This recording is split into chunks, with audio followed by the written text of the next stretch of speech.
Chapter 119. Cale and Howard both had their own opinions and ideas, and they were decisive people who took action. Sometimes, a simple promise could be better than thousands of things and priceless wealth in the world. After opening the window and speaking frankly, Howard had tied himself to Cale's ship. If Cale sank, he would not be able to escape. If Cale floated up, he would also fly into the sky.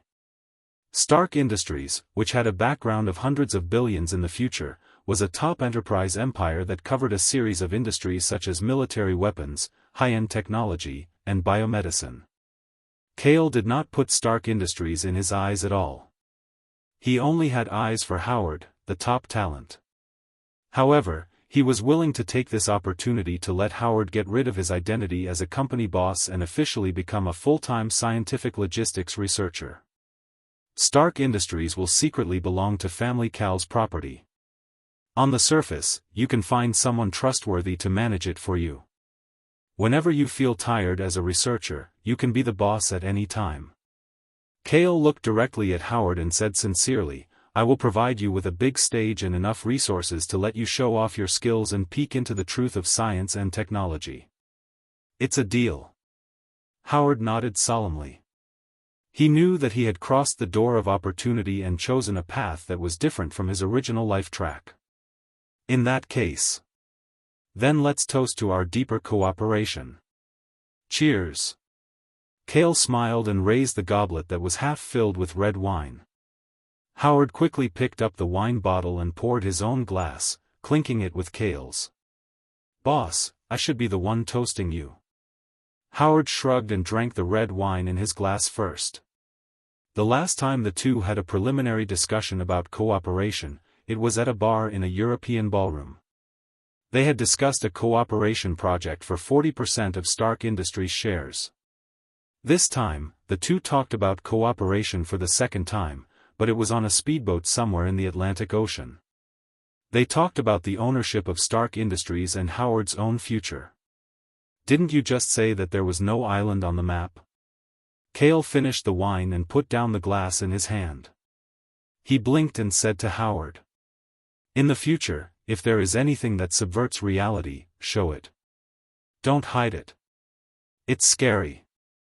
Howard smiled bitterly. "Your existence is the biggest miracle. Now, even if you directly create an island, I can accept it. This is what you said. Then as you wish." Cale said as he walked to the edge of the deck and looked at the sparkling vast sea. His mind fell into the card space, and he drew the purple creature card that had always been stored at the top of the creature area.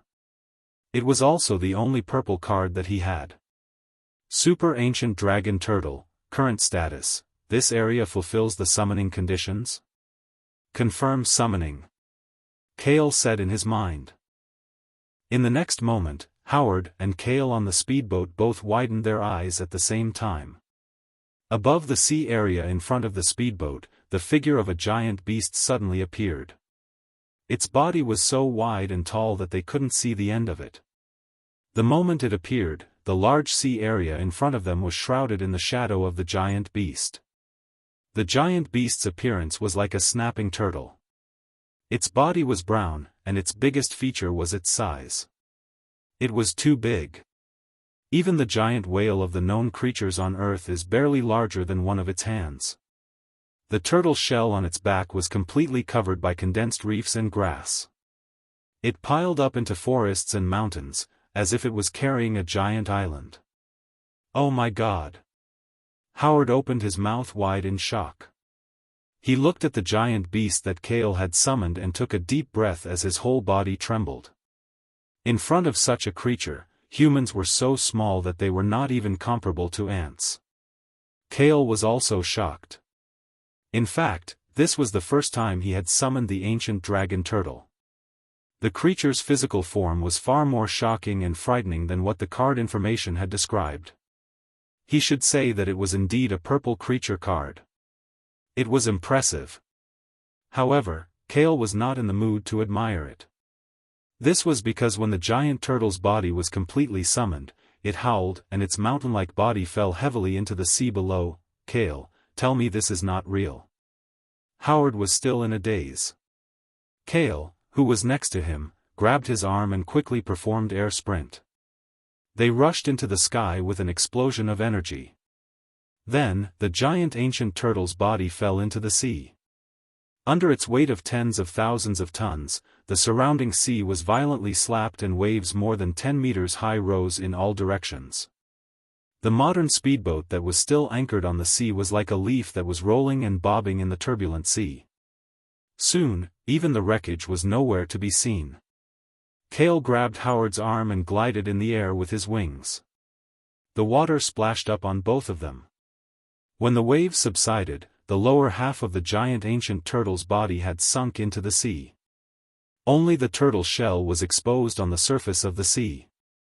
Therefore, it really looked like a turtle-shaped island. Howard's gentlemanly suit was wet. He spat out salty seawater and said hesitantly, "This is the turtle-shaped island you were talking about?" This was clearly the largest giant tortoise monster in history. If it was exposed, it would probably attract the attention of scientists all over the world. More or less. As far as I'm concerned, it's not much different from a normal island. The only difference is that it can move freely on the sea, Cale said. He glided forward and landed, bringing Howard into the interior of the island. "You're saying that you've tamed this giant turtle?" Howard asked in surprise. "Yes, it only listens to me." Cale nodded. The biggest advantage of the creature card was that the summoned creatures would be forced to obey. It can be controlled. Then you can indeed treat it as a mobile island. Howard pondered and began to trek into the forest on the island. He and Cale went out to sea today with the purpose of conducting a preliminary inspection of the island and then carrying out the planning and design of the base. The wide area on the dragon turtle's back contained mountains, forests, lakes, and streams. If he had not known the true face of the island, Howard would have undoubtedly mistaken it for a normal island. Cale and Howard wandered around the island and finally arrived at the top of the island's mountain range. Looking down, they could clearly see the outline of the entire island on its back. "This is the base of the base. You can make it as big as you want." Howard sighed and expressed his concern. "But won't its existence be too conspicuous? Who knows if satellites or ships will see it in the future?" "I've thought of that too." "No rush. I'll deal with it when the base is ready," Cale replied. He knew that Wakanda had the technology to hide the country's future city. Chapter 120. The gigantic primordial dragon turtle stayed in the depths of the Atlantic Ocean. It had fallen into a long period of hibernation and had completely transformed into an island. Cale and Howard, who had completed the preliminary design of the base, returned to the manor in New York by helicopter. It was already late at night. When the helicopter landed in the open space in front of the manor, Cale walked out of the cabin. Coincidentally, a military jeep drove over from the forest road. The two headlights in front of the jeep shone brightly on him. Who would visit him at this time of night? Under Cale's surprised gaze, the jeep stopped in the open space next to the helicopter. A bald young man with one eye and dark skin, who seemed to have a natural camouflage effect at night, got out of the car first. He was covered in dust and was wearing a windbreaker. He smiled, revealing a row of white teeth. "Fry." Cale shook his head and laughed. So it was this guy. These days, under Frey's relentless pestering of Howard, he still managed to get the location of the manor where he was living in seclusion. "Cale, I haven't seen you for a few days." Fry walked over with a smile. Soon, he clenched his teeth and pulled a long face. He changed the topic and said angrily, "You've retired so easily. Do you know how much trouble I've taken on for you? Capable people do more work. This is a stage for you to show your talent." Cale winked and patted Frey's shoulder to comfort him. "Come on. Anyway, you have to give me extra pay this time." Fry stared at Cale and said. Cale didn't know whether to laugh or cry. He nodded and agreed, "No problem. I'll give you double pay and an excellent employee. Look, who else did I bring over? Fry smiled and moved his body away.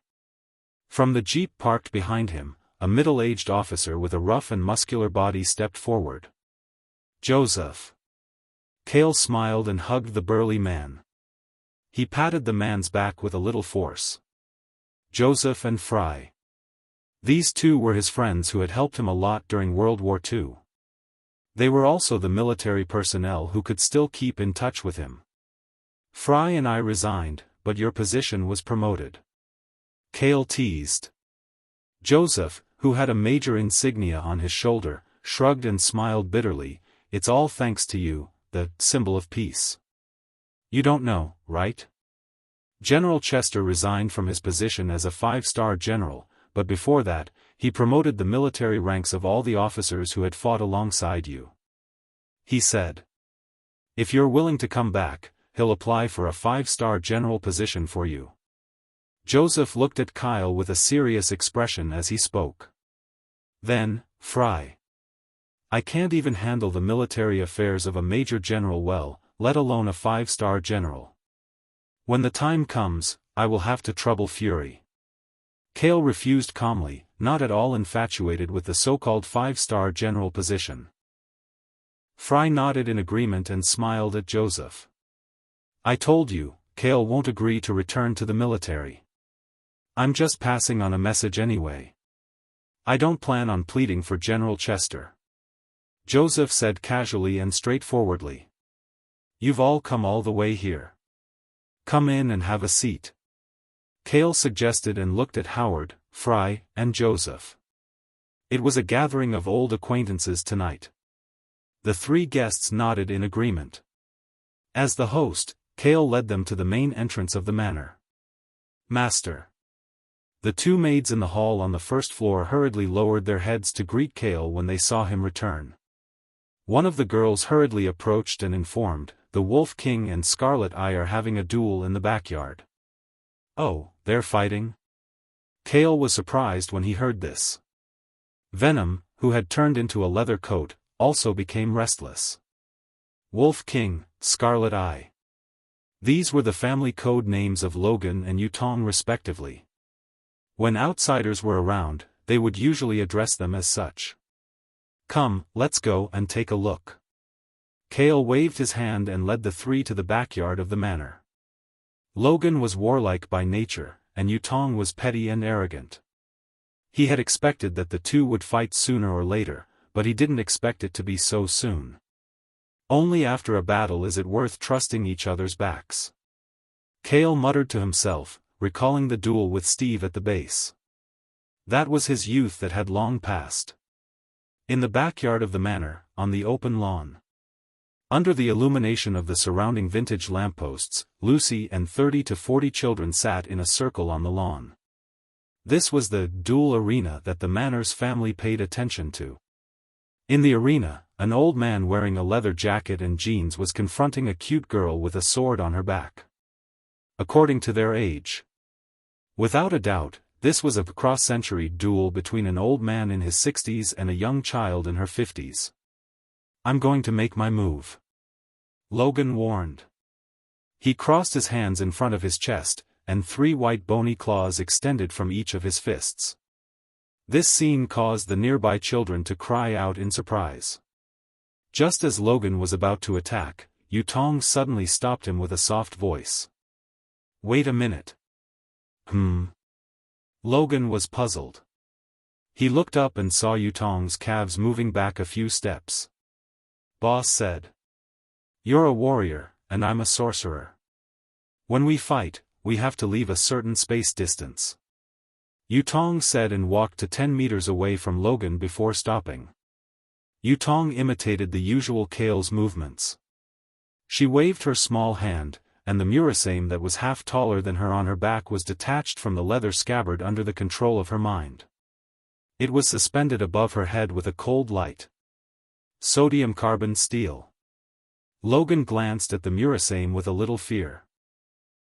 After Cale's daily popular knowledge, he knew that the cold weapon made of this material was specialized in restraining his own self-healing factor. However, fear was fear. With his combat experience, there was no reason for him to give up the dominance of the battle. Logan let out a low growl and raised the sharp claws on his hands. He stepped backwards and charged forward. His attack method was undoubtedly the inhumanly strong body of a wild beast and a pair of bony claws that were as sharp as blades. At the moment when Luo Zhen accelerated and approached, Yutong's small face was serious. Superhuman's mind was blessed on Murasame suspended above her head. Murasame immediately swept through the night sky with a xiao sound. Clang clang, the Murasame forced Logan to stop, and constantly collided with the sharp claws, making a series of crisp sounds. From a third person's point of view, this was an extremely strange supernatural scene. Logan, with his wolf-shaped claws, was locked in a tight battle with a Rizang sword that moved out of thin air. It's really troublesome. Logan was slightly irritated. He looked at the Murasame that was hit by him and entangled again. He glanced at Yutong 5 meters away from him. Chapter 121. I must attack the person who is controlled by my mind. Logan made a decision. Regardless of the pain of the bone claw, he slammed Murasame a few meters away, and then accelerated to shorten the distance with Yutong. Yutong raised her eyes. Murasame, controlled by her mind, released the momentum, and the full speed couldn't catch up with Logan's speed. I won. Logan whispered and rushed to within 1 meter of Yutong. His arm briefly gathered strength and bowed, stabbing forward with the bone claw. Seeing that his sharp claws were about to fall, Yutong's eyes suddenly glowed with silver pupils, and her small hands slightly propped up on both sides. Boss said that everything should be left as a backup. Peng, the air explosion set off by the powerful mind power swayed out from Yutong's body surface. Logan widened his eyes and found that the bone claw was stagnant and couldn't advance half an inch. The invisible air barrier bounced off, and his whole body fell to the ground. This is the mind power barrier that is enough to withstand the aftermath of the nuclear explosion? This is too. Logan didn't have time to think more. Murasame behind him once again strengthened the offensive. The cold light of the sword forced him to roll and dodge slightly awkwardly. The grass in the place was like being crushed by a lawnmower under the sword attack, and it was bare. It turns out that the strongest one here is not Wolf King, but Akame? The surrounding children booed as they looked at Logan, who had fallen into a disadvantageous position. Their gazes changed slightly. Logan realized that the situation was not good. He got up with a beautiful backflip, took the initiative to withdraw the bone claw, and grabbed the Murasame that was waving in a hurry with his hands. He held the hilt of the sword in one hand, and the other hand grabbed the sharp blade without any protection. Murasame that was supported by his mind trembled and buzzed. The invisible mind power pulled and wanted to get out of it. Got you. Logan calmed down and firmly imprisoned Murasame with brute force.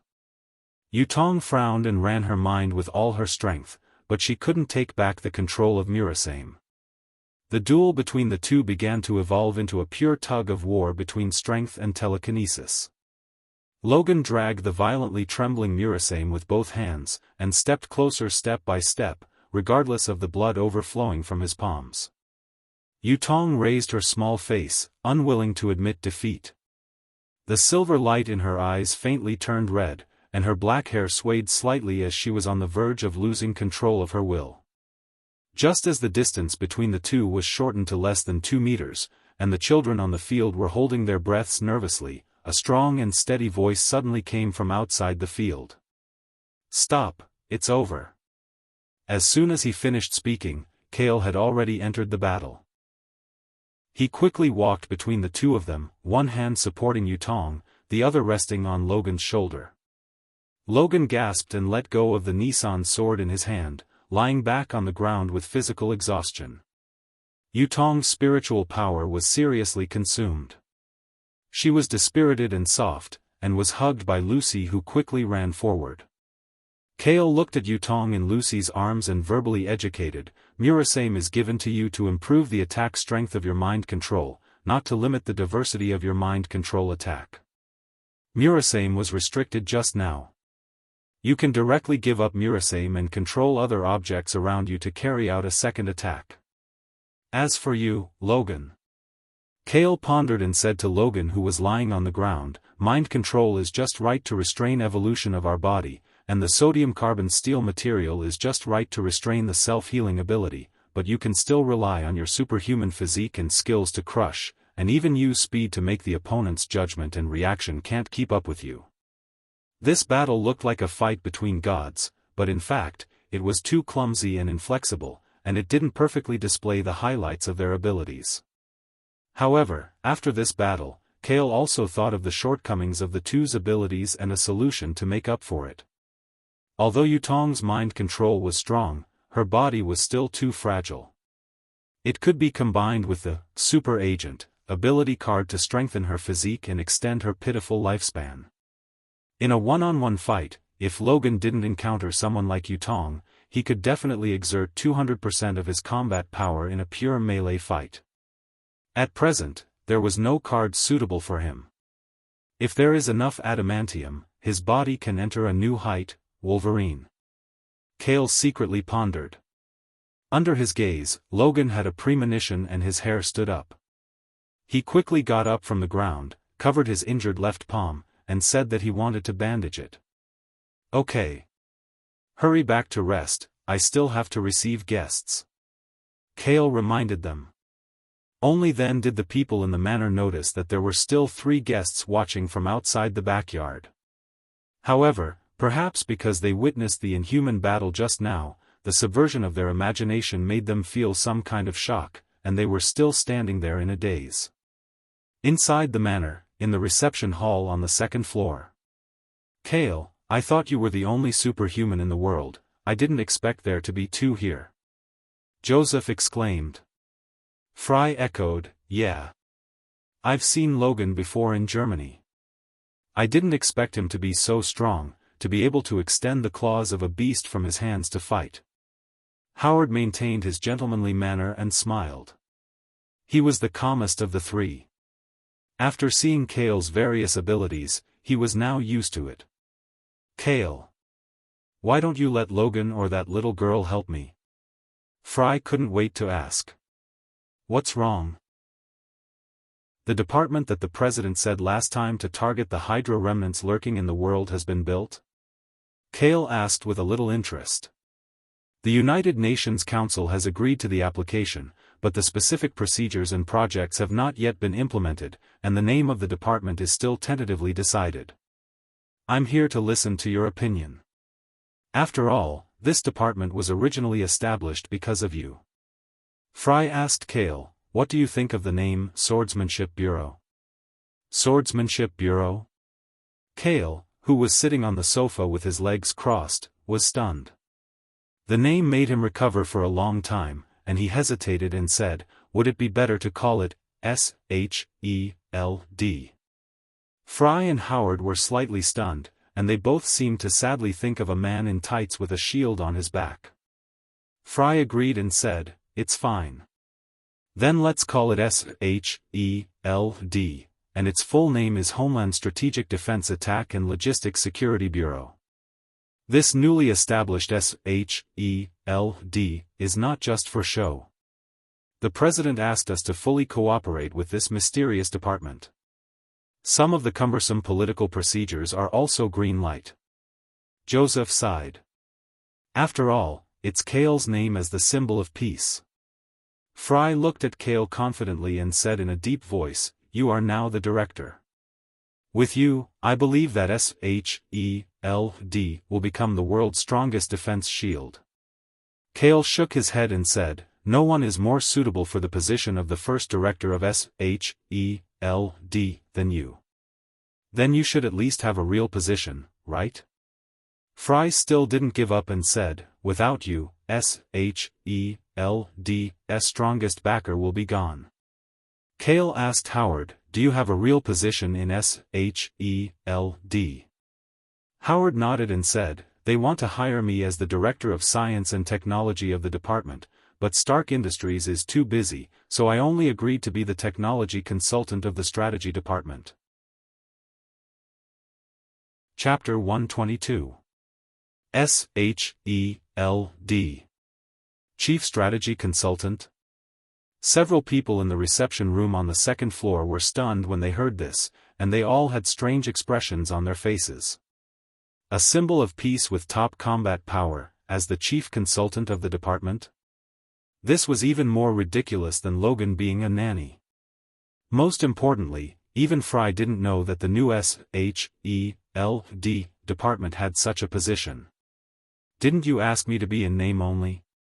The position of Chief Strategy Consultant is not bad on the surface.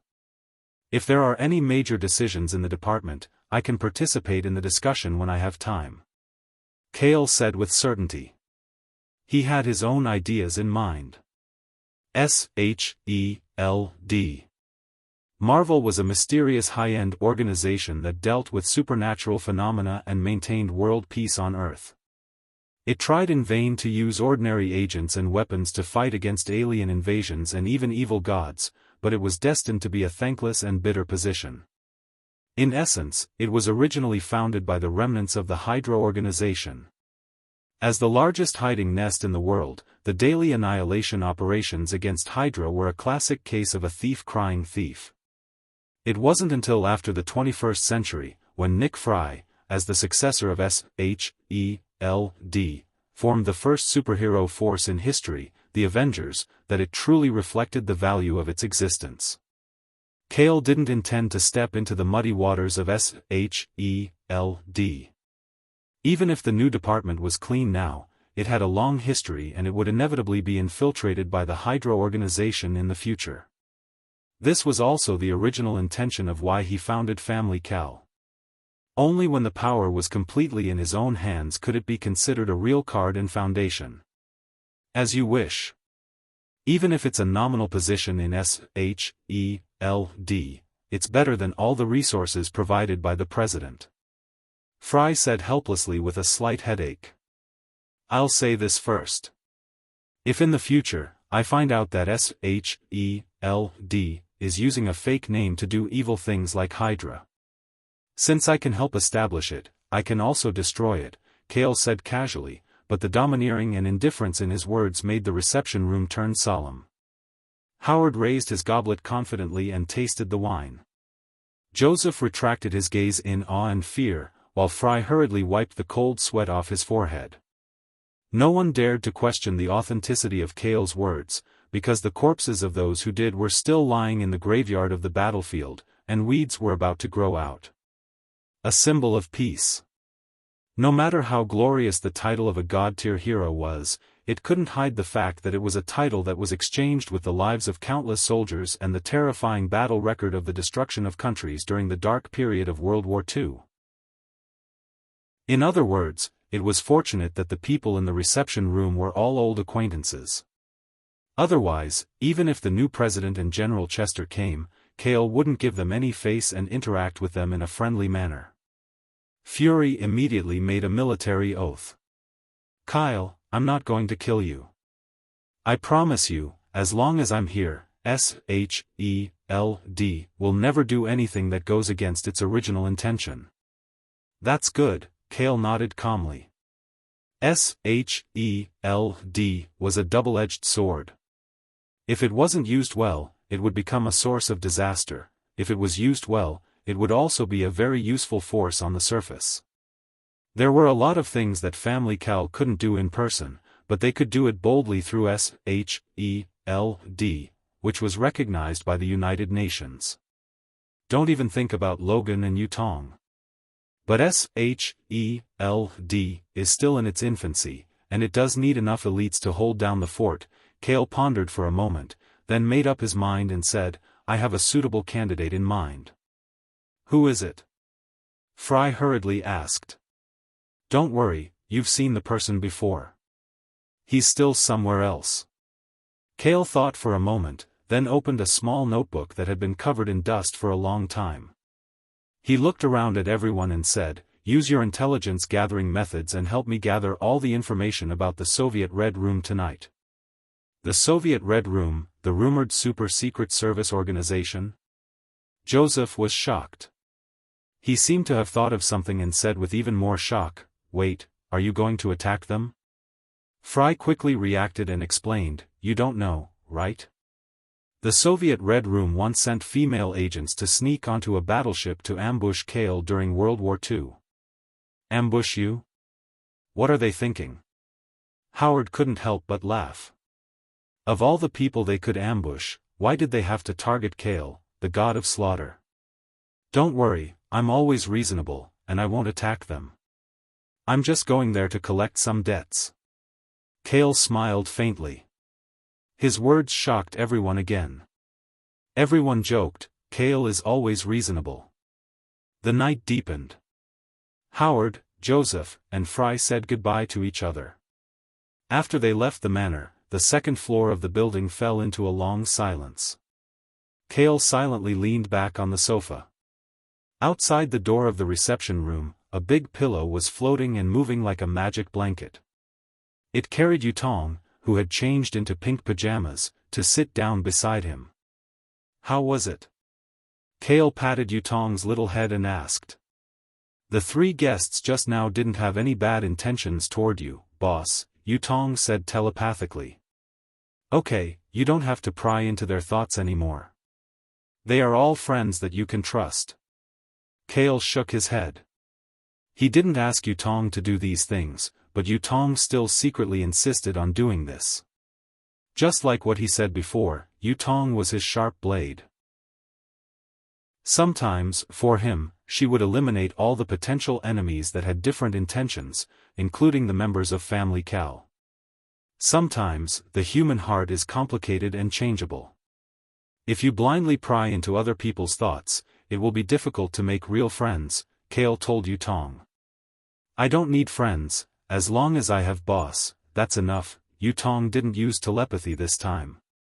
Instead, she used a soft and tender voice to say firmly. Kale couldn't help but laugh. He looked at Yutong and took out a blue ability card from the card space. It was a super agent that had been stored and hadn't been used on any of the family members. Do you remember what I said when I took you out of the underground research room? Lifespan and strength, this is what you deserve. Kale held the card that others couldn't see and pressed it on Yutong's forehead. Under the blue light, the ability card was bestowed into the girl's body. Super Agent, bestowal successful. Card owner cannot use the ability bestowed upon the card for 3 days. Unable to bestow any ability card to this living being. Yutong lay unconscious on the pillow. The ability card of the super agent was equivalent to skipping the steps of mixing and injecting reagents and physical training to strengthen the body under rapid genetic modification. The ability of the super agent was the inferior version of Kale's super soldier. It also strengthened the body's overall development, including strength, speed, stamina, resistance, metabolism, and aging. Chapter 123. The next morning.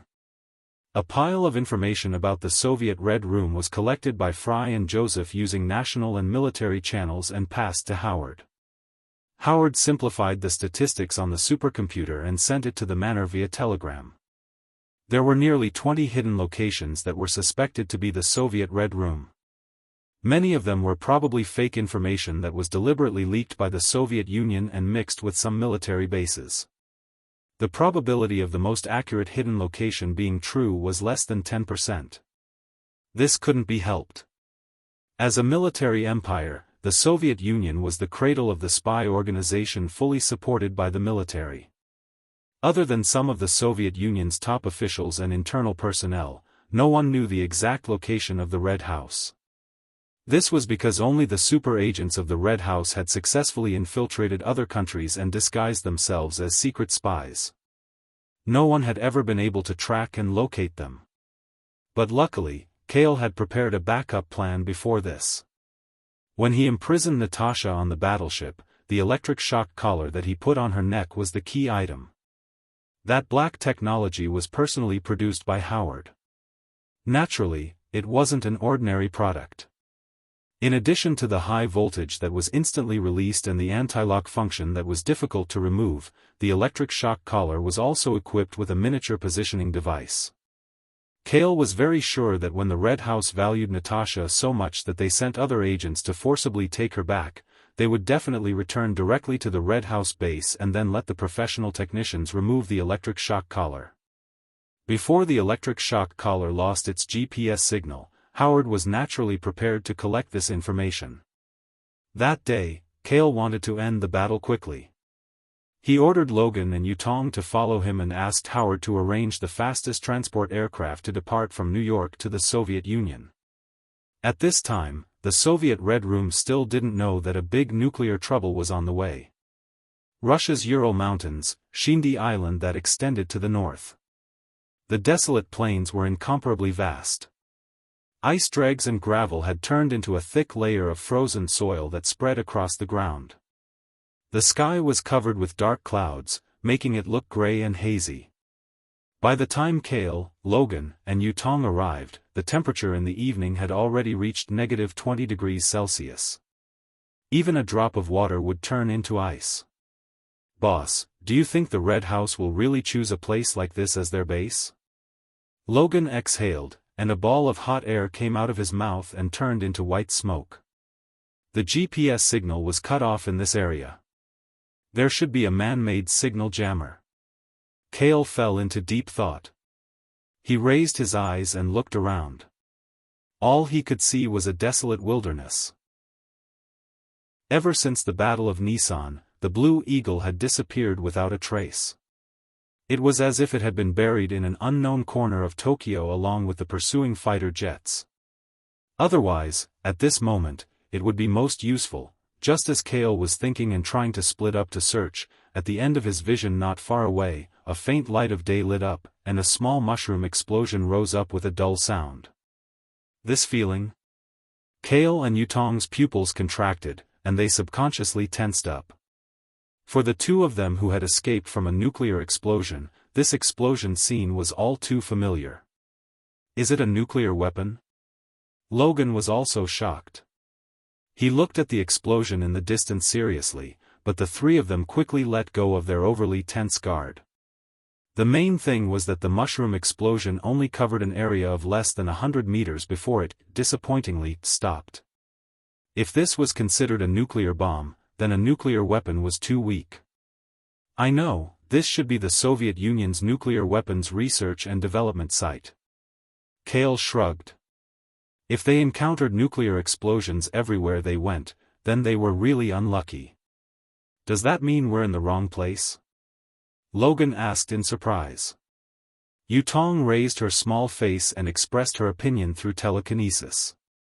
Not necessarily. The most dangerous place is sometimes the safest. If the Red House is around here, then the people who conducted nuclear weapons experiments here should know some information. That's right. Kale nodded and agreed with this point of view. At least the Soviet military would deliberately avoid the area where the Red House was located and conduct nuclear weapons experiments. You guys wait for me here, I'll be back soon. Kyle said as he sped up and rushed towards the unfinished nuclear test area. The wind started to blow. White, icy snowflakes mixed with black, scorching ashes fluttered in the air and landed on the hooded leather jacket that Kyle's venom had transformed into. The ground, snowflakes, and air all carried some radiation, but compared to the large amount of invasive nuclear radiation in Nissan, it was nothing. As he approached the nuclear explosion experiment area, Kale saw many military tents built together and researchers in white protective suits coming in and out, so he entered stealth mode and sneaked over. Kale approached a researcher and with a simple chop, he knocked the other party unconscious and dragged him to the back of a tent. Without his reminder, venom ejected black tentacles and stabbed into the back of the other party's head, forcibly searching for memories. This cooperation was quite mature and perfect. After a while, Kyle shook his head and muttered coldly, "A new rookie assistant. Even if he's dead, he's still alive. He's more valuable." However, he was not discouraged. When he saw another researcher walking towards his tent, he hit again and repeated the previous sneak attack. If it wasn't for the trouble of attracting the attention of the Soviet military, Kale didn't mind directly erasing the entire nuclear weapon experiment team. Fortunately, Venom got the memory information he wanted to know in the second person's mind. This large wilderness area was classified as the Soviet nuclear weapon experiment site. The experiment could be bombed at will regardless of civilian casualties. The only thing the higher-ups repeatedly warned was not to intervene in a mysterious place on the side. There were often a large number of young girls in plain white clothes, and from time to time, they were sent to the border between the radiation zone and the mysterious area. Only a small amount of food was left, and they were allowed to fight each other for survival in the harsh environment of extreme cold and hunger.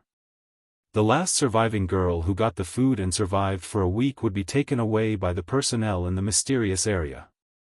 Her white clothes were dyed blood red, and she had lost her humanity. It really is the style of the Red House.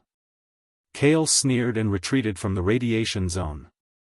He turned back and called Logan and Yutong, and the three of them quickly headed to the mysterious area. In the wilderness outside the radiation zone, more than a dozen corpses of young girls in white clothes were lying on the dark brown frozen soil. Some of their eyes were still wide open, and their bodies were covered in wounds and frozen into stone. On the tragic ground covered by these corpses, only 2 young girls survived. Chapter 124. Natasha curled up on the ground, trembling all over. She weakly tried to get up from the ground, but another girl suddenly stepped forward and sat on top of her, her hands tightly strangling the slender and fair neck under the bright red hair. The girl's face was pale and haggard. Her eyes were bloodshot and filled with wildness and madness. She roared hoarsely, "Die, why aren't you dead yet? Emily, let go of me." Natasha grabbed the other's wrists with both hands. Her desire to live was futile, and the frozen soil grazed her skin, turning it brown and purple. "Natasha, I'm begging you, stop breathing for me, you." Hearing the girl's request, Natasha trembled all over.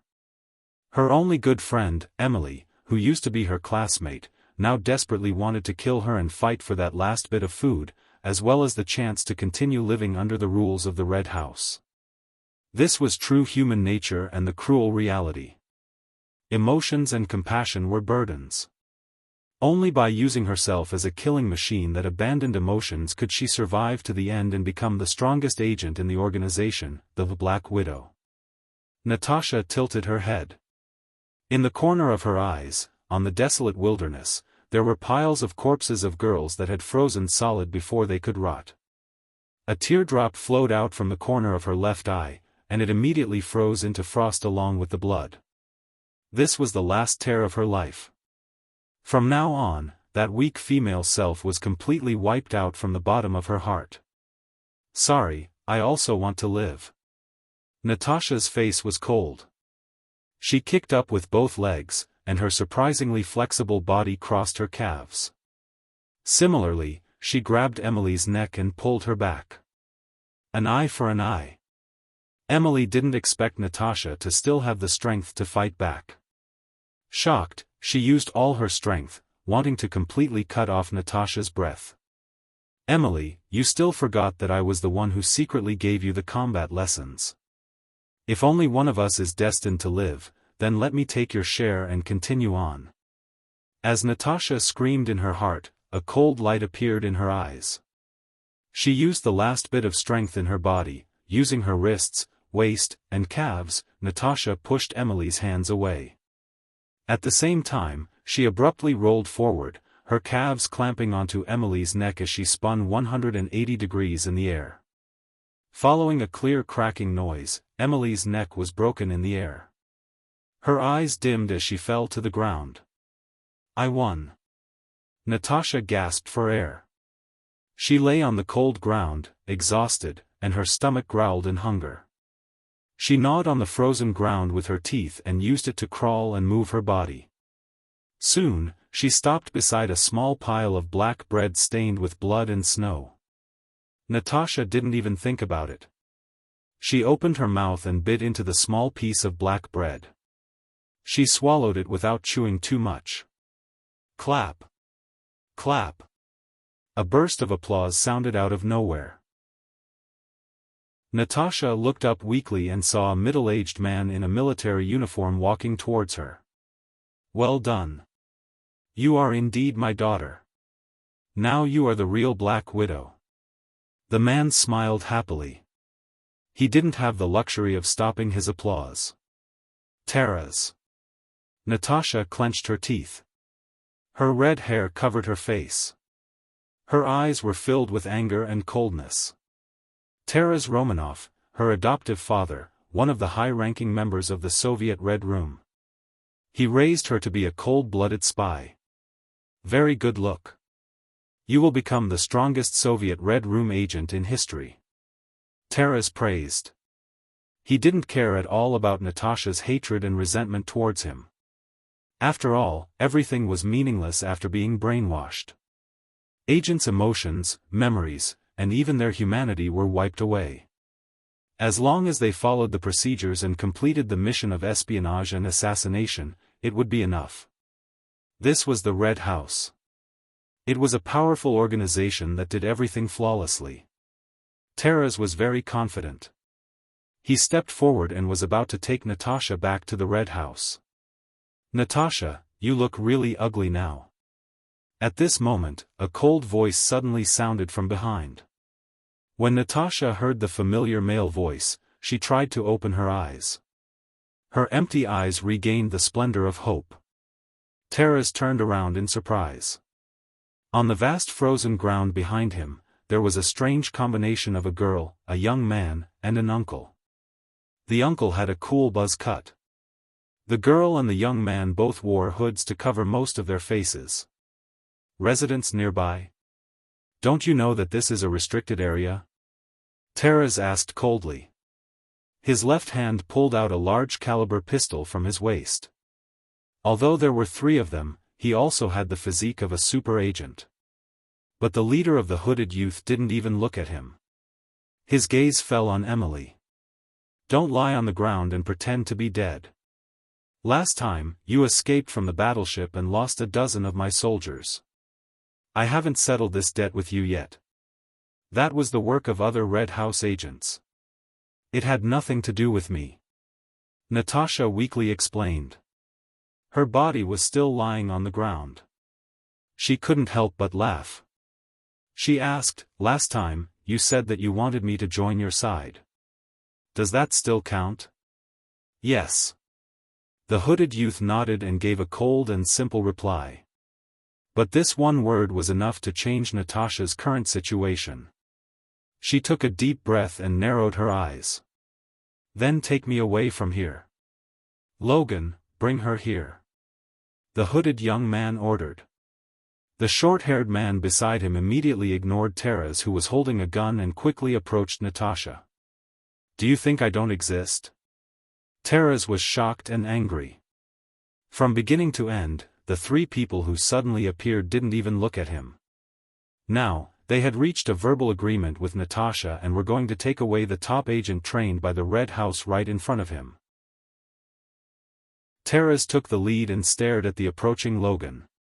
He raised the large-caliber pistol in his hand and said coldly, "If you take another step forward, I'll shoot." Logan ignored Taras' advance. This made the veins on Taras' forehead bulge in anger. He aimed the gun and pulled the trigger. Soon, Taras realized that something was wrong. No matter how hard he tried, the trigger of the pistol seemed to be locked by a force, and he could not pull the trigger to fire the gun. "Boss, I haven't told you to move yet."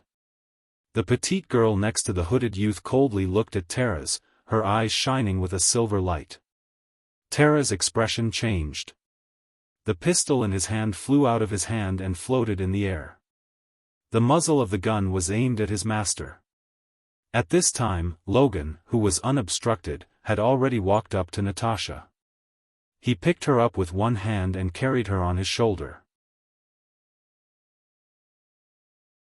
Chapter 125. "Who the hell are you?" Taras raised his eyebrows and raised his hands under the aim of the large-caliber pistol floating in the air. He finally realized that he had kicked an iron plate this time. He looked at Natasha on Logan's shoulder unwillingly and said calmly, "No matter what, you can't take our people away. This area is the focus of the Soviet military. If anything happens, the nearest Soviet military base will send troops over." Soviet military? The hooded young man smiled faintly and didn't stop because of this. "Why do I feel like I've seen you somewhere before?" Taras stared at him and frowned deeply. An ominous premonition surged in his heart. Taras. Natasha, who was on Logan's shoulder and knew that she was safe, blinked and said mockingly, "I can't believe that you're a high-ranking member of the Red House and are familiar with the intelligence of all the countries in the world. In the end, you can't even recognize the man in front of you."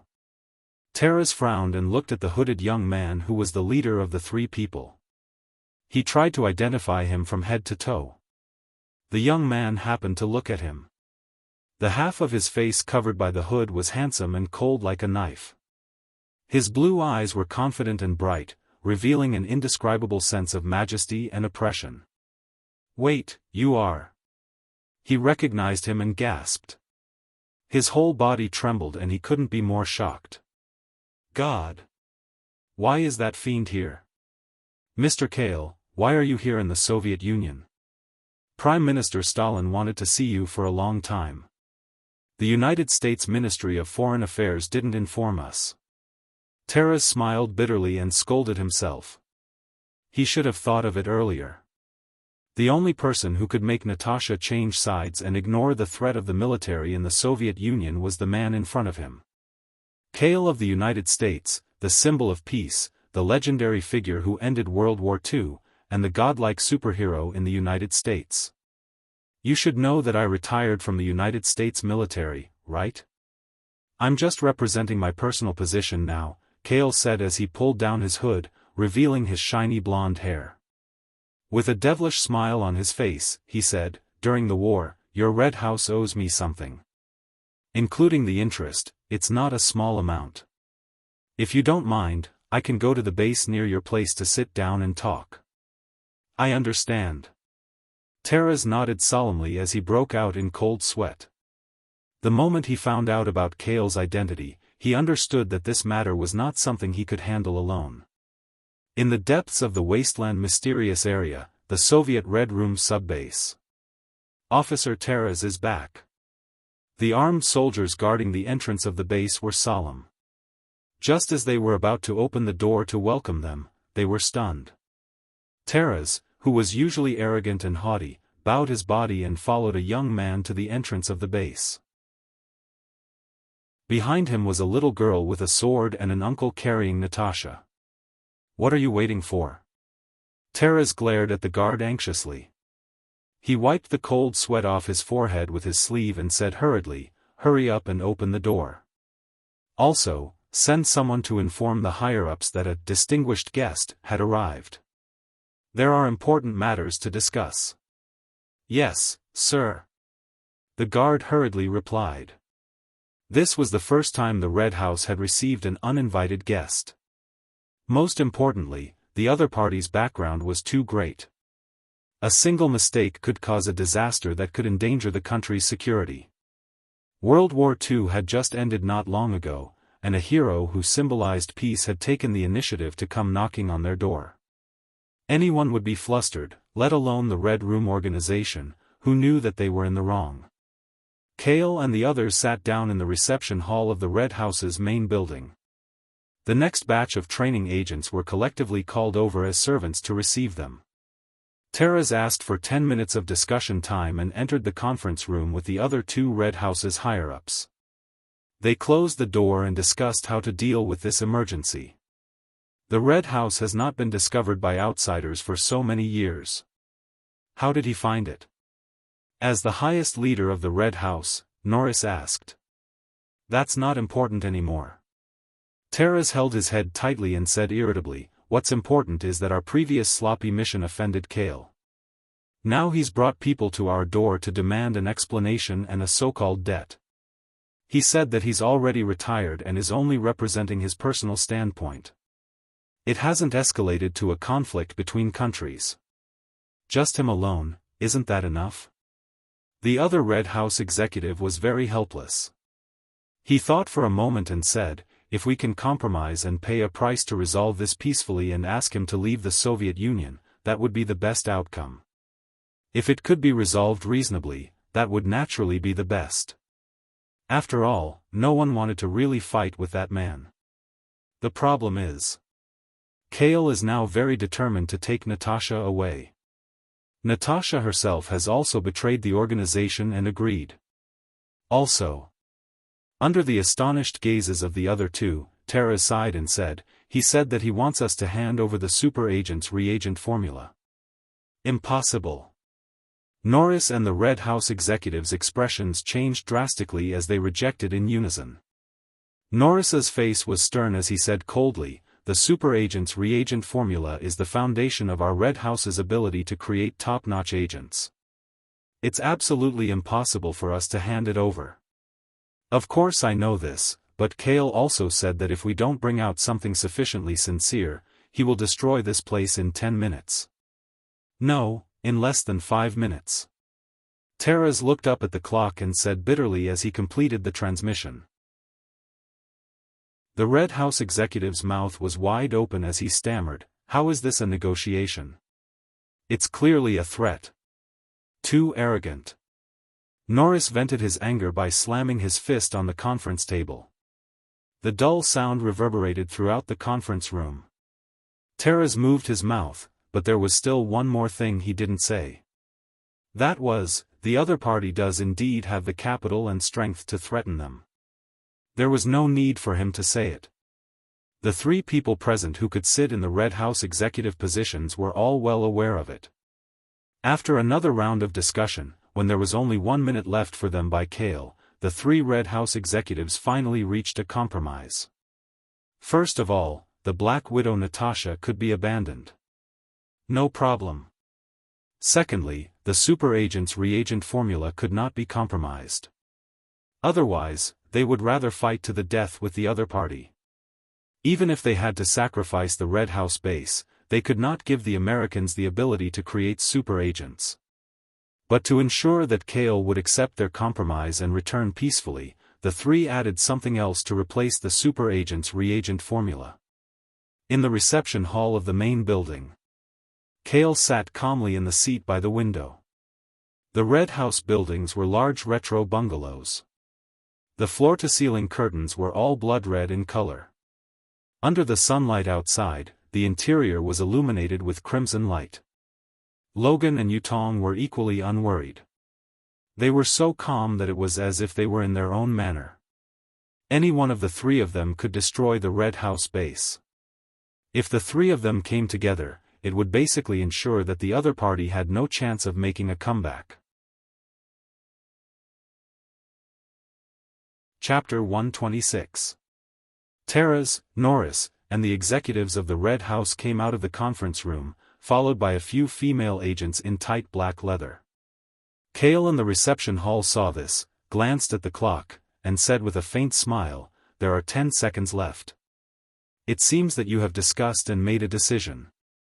Mr. Kale, we hope to resolve the conflict between us as much as possible. After all, fighting here is not good for either of us. You don't want the world to be reignited by war again after finally restoring peace," Taras said first. "This is just between me and the Red House, it has nothing to do with the United States. I believe that the Soviet Union's executives will not rashly become my enemy because of the Red House," Kale shrugged and said confidently. He still had information about the Soviet Union's nuclear tests. There were too many things he could rely on. Coupled with the huge gap in strength, the Red House could not stand on the same line as Kale to negotiate terms. "We will pay a relative price as a bargaining chip." Taras lowered his head and clenched his fists in shame. This caused Natasha, who was lying beside Logan, to raise her eyebrows. She was half conscious and half conscious. This was the first time the Red House had compromised. Kale's face was simply too big. "Do you agree to give me the formula for the super agent reagent?" Kale looked at the 3 executives with a faint smile. The Red House, who had always sucked blood from others, was willing to pluck their own hair under pressure this time. We agree to hand over Natasha and use another item to replace the formula for the super agent reagent. Tara said in a deep voice and gently clapped his hands. A female agent behind him immediately walked forward with a reagent tube and respectfully handed it to Kale. "This is?" Kale asked as his eyes fell on the reagent tube. The relevant item card information instantly appeared. Unlimited formula, a reagent that can slow down the aging of various body functions. Blue item card. Allows the user to have an extremely long lifespan and peak physical fitness. Must be used continuously. One tube needs to be injected every 3 years. Once the injection stops, the body will rapidly age. Unlimited formula, a reagent of the same value as the super agent reagent, does not need to go through a long period of inhuman training, does not have rejection or side effects. As long as it's injected, it can extend one's life and stop the aging of the body. Tara's explained, but his words were concise, hiding a lot of information. For example, the unlimited formula required continuous injections, etc.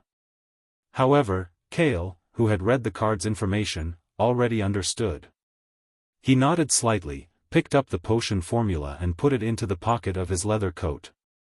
Super agent.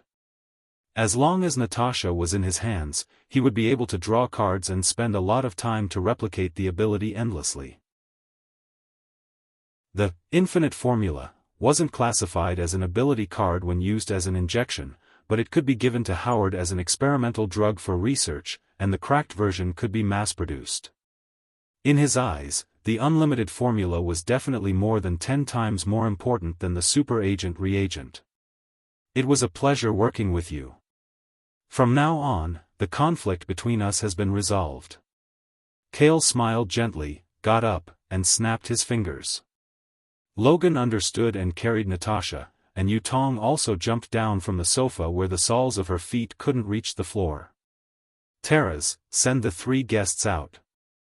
Norris and the Red House executives secretly heaved a sigh of relief, and hurriedly let Tara's accompany them to send off the uninvited guests. At the main entrance of the Red House base. Under Tara's eager farewell, Kale and the others, under the surprised gaze of the armed soldiers, arrived at the entrance of the base without any obstructions. "Mr. Kale, I'll see you off here." Tara squeezed out an ugly smile and said to Kale. "Tara's, you're really a hospitable person. The next time I come to the Soviet Union, I'll definitely come to visit you." Kale patted Tara's shoulder affectionately, which made Tara's face change dramatically, and he almost couldn't catch his breath. I'm kidding. If you didn't offend me, I wouldn't have the time to visit you," Kale said confidently. Tara's heard this, and his face turned ashen, as if he had eaten a mouthful of *T, "Then I'll be leaving." Kale waved his hand and stepped out of the door with Logan and Yutong. At this moment, a figure rushed out from the crowd of soldiers without warning and quickly pounced on them. "Be careful." Yutong's eyes flashed with a silver light, and before she could use her telekinesis, the figure suddenly appeared in front of Kale. The cold mechanical arm quickly swung down, and the fist carried a strong wind pressure. Kale dodged sideways, and only a small wound was left on his chin by the mechanical arm. The mechanical arm then hit the ground, and the cement floor immediately cracked and collapsed under the strong impact. This time, everyone saw the true face of the figure. He was clearly a tall and strong European young man. He was wearing a cool black jacket, and his long brown hair was draped over his shoulders. What was even more eye-catching was that his left hand was purely a mechanical arm, painted with a red 5-star symbol. What a terrifying strength! Looking at the half-meter radius of the cracked floor, Logan's pupils shrank. As it was inconvenient for him to participate in the battle while carrying Natasha, he could only watch the young man who launched the surprise attack and continue to attack Kale indifferently. "You dare to attack, boss?" Yutong's silver eyes shone brightly, and the armed soldiers within 10 meters of them exclaimed. All the firearms on their bodies were controlled by their telekinesis, and dozens of gun muzzles were densely aimed at the enemy young man. "Don't attack." Kale suddenly stopped them. He looked at the familiar young man in front of him and greeted him with a little surprise. "Baki? Are you Baki Baines?" The young man's movements were slightly sluggish, and he looked directly at Kale with his eyes through his messy hair. There were slight ripples of emotion in his eyes, but they quickly returned to being emotionless and indifferent. He continued to approach and attack Kale relentlessly. "Have you forgotten me? We were once comrades," Kale said. His words were mixed with anger. It was not directed at Baki, but at the Red House who brainwashed him into a war machine. Baki acted as if he did not hear him, and launched an attack with his completely metal left arm. With the help of the mechanical performance, his punch easily broke through the impact of more than a ton. "Wake up!" Kale raised his eyebrows, and this time he did not dodge, but punched with his right fist head-on. The fists collided, vibranium arm guard against the mechanical arm. Neither of them took half a step back, and under the loud and dull sound, a wave of dust was stirred up. "Still not awake? Then I'll wake you up," Kale said coldly, and his other hand clenched into a fist and punched Baki's chest, sending him flying like a sandbag. Baki crashed into the base's wall, and climbed up from a pile of rubble and dust, looking at Kale indifferently. No one gave him any orders as a winter soldier, and even he did not know why he attacked this very familiar blonde young man. Chapter 127.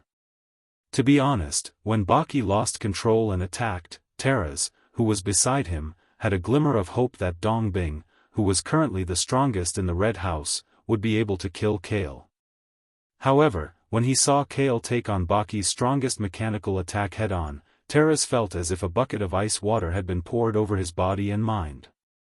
That was a mechanical punch that was more than 10 times stronger than a human's. He took it head-on just like that. Then, when Taras saw Dong Bing, the proud masterpiece of the Red House, being bullied by Kale like a punching bag, he was completely shocked, speechless. "What's going on?" The other two senior members heard the unexpected commotion and hurried to the entrance of the base. When they saw Kale fighting with the berserk Dong Bing, they also secretly complained. "Dong Bing, stop!" As the person in charge of brainwashing Dong Bing, the senior member of the Red House was about to step forward and give an order to calm Dong Bing down. However, under the control of the gun controlled by Yutong, he had no choice but to stop before he could get 10 meters closer. "No one is allowed to come close." Yutong opened her fair and tender hands. Her eyes shone with silver light as she used her transcendent being to control the situation outside the battle. She did not allow anyone to interfere with the battle between Kale and Dong Bing. Well, it was more like a one-sided bullying than a battle. Bam! In the center of the battle, Kale violently dragged Dong Bing's mechanical arm and swung him around in the air. Then, he suddenly threw him out with all his might. Dong Bing, who was sent flying again, was expressionless. He landed on his feet and grabbed the cement floor with his mechanical arm. He plowed 3 trenches on the ground and managed to stabilize his body amidst a cloud of dust. "Not bad. You're almost as strong as Steve," Kale commented. Dong Bing Baki's strength was about the same as Captain America Steve, who was holding a shield.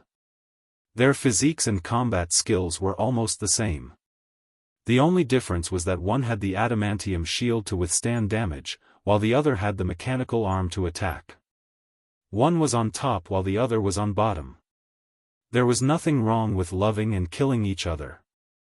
Kale didn't care if your offense was strong or not. When it came to offense, Team America's Winter Soldier and Black Widow were like little brothers and sisters in his eyes. "Sure, Steve." When Baki heard this name, he seemed to recall something. His empty and cold eyes were filled with emotions. He held his swollen head with both hands and muttered to himself.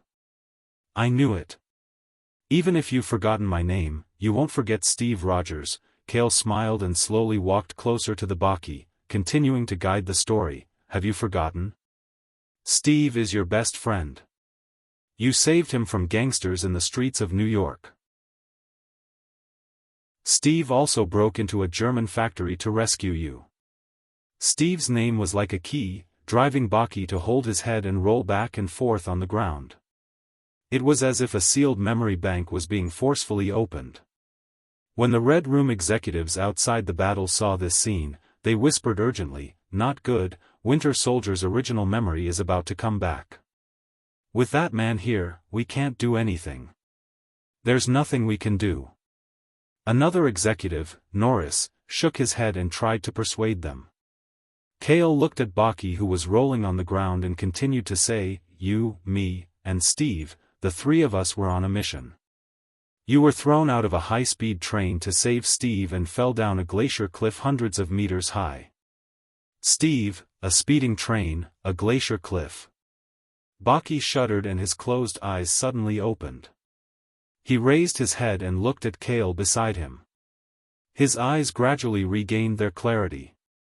"Welcome back, Sergeant Baki." Kale lowered his body and extended his hand.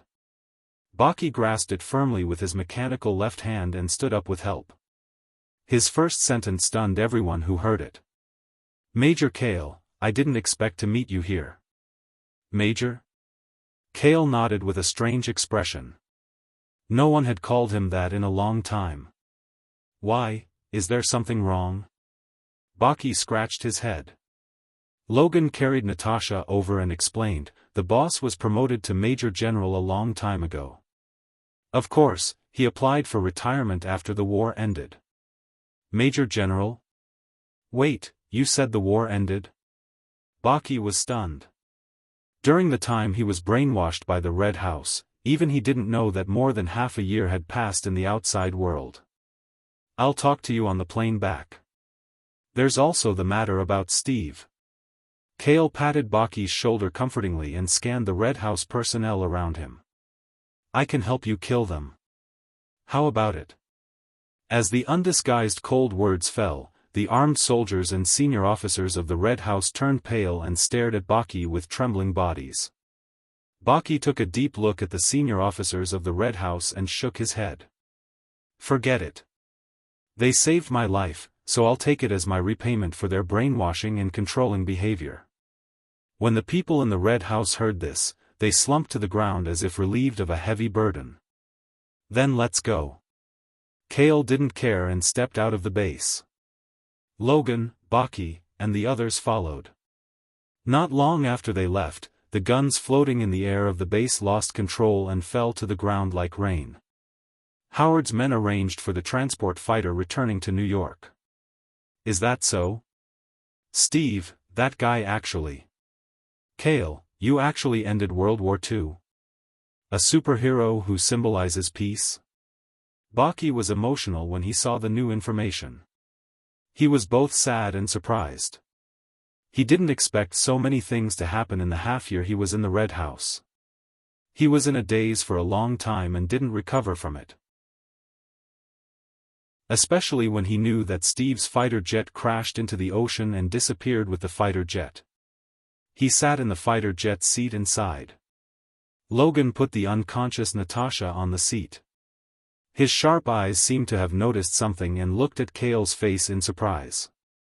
"Boss, your chin, Kale raised his eyebrows and reached out to wipe his chin.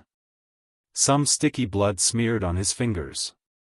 It was the small wound caused by Baki's punch that had not healed. "Sergeant Baki, right? Your mechanical arm is made of sodium carbon steel?" Logan asked Baki. "Sodium carbon steel?" Baki muttered and raised his mechanical left arm in a daze.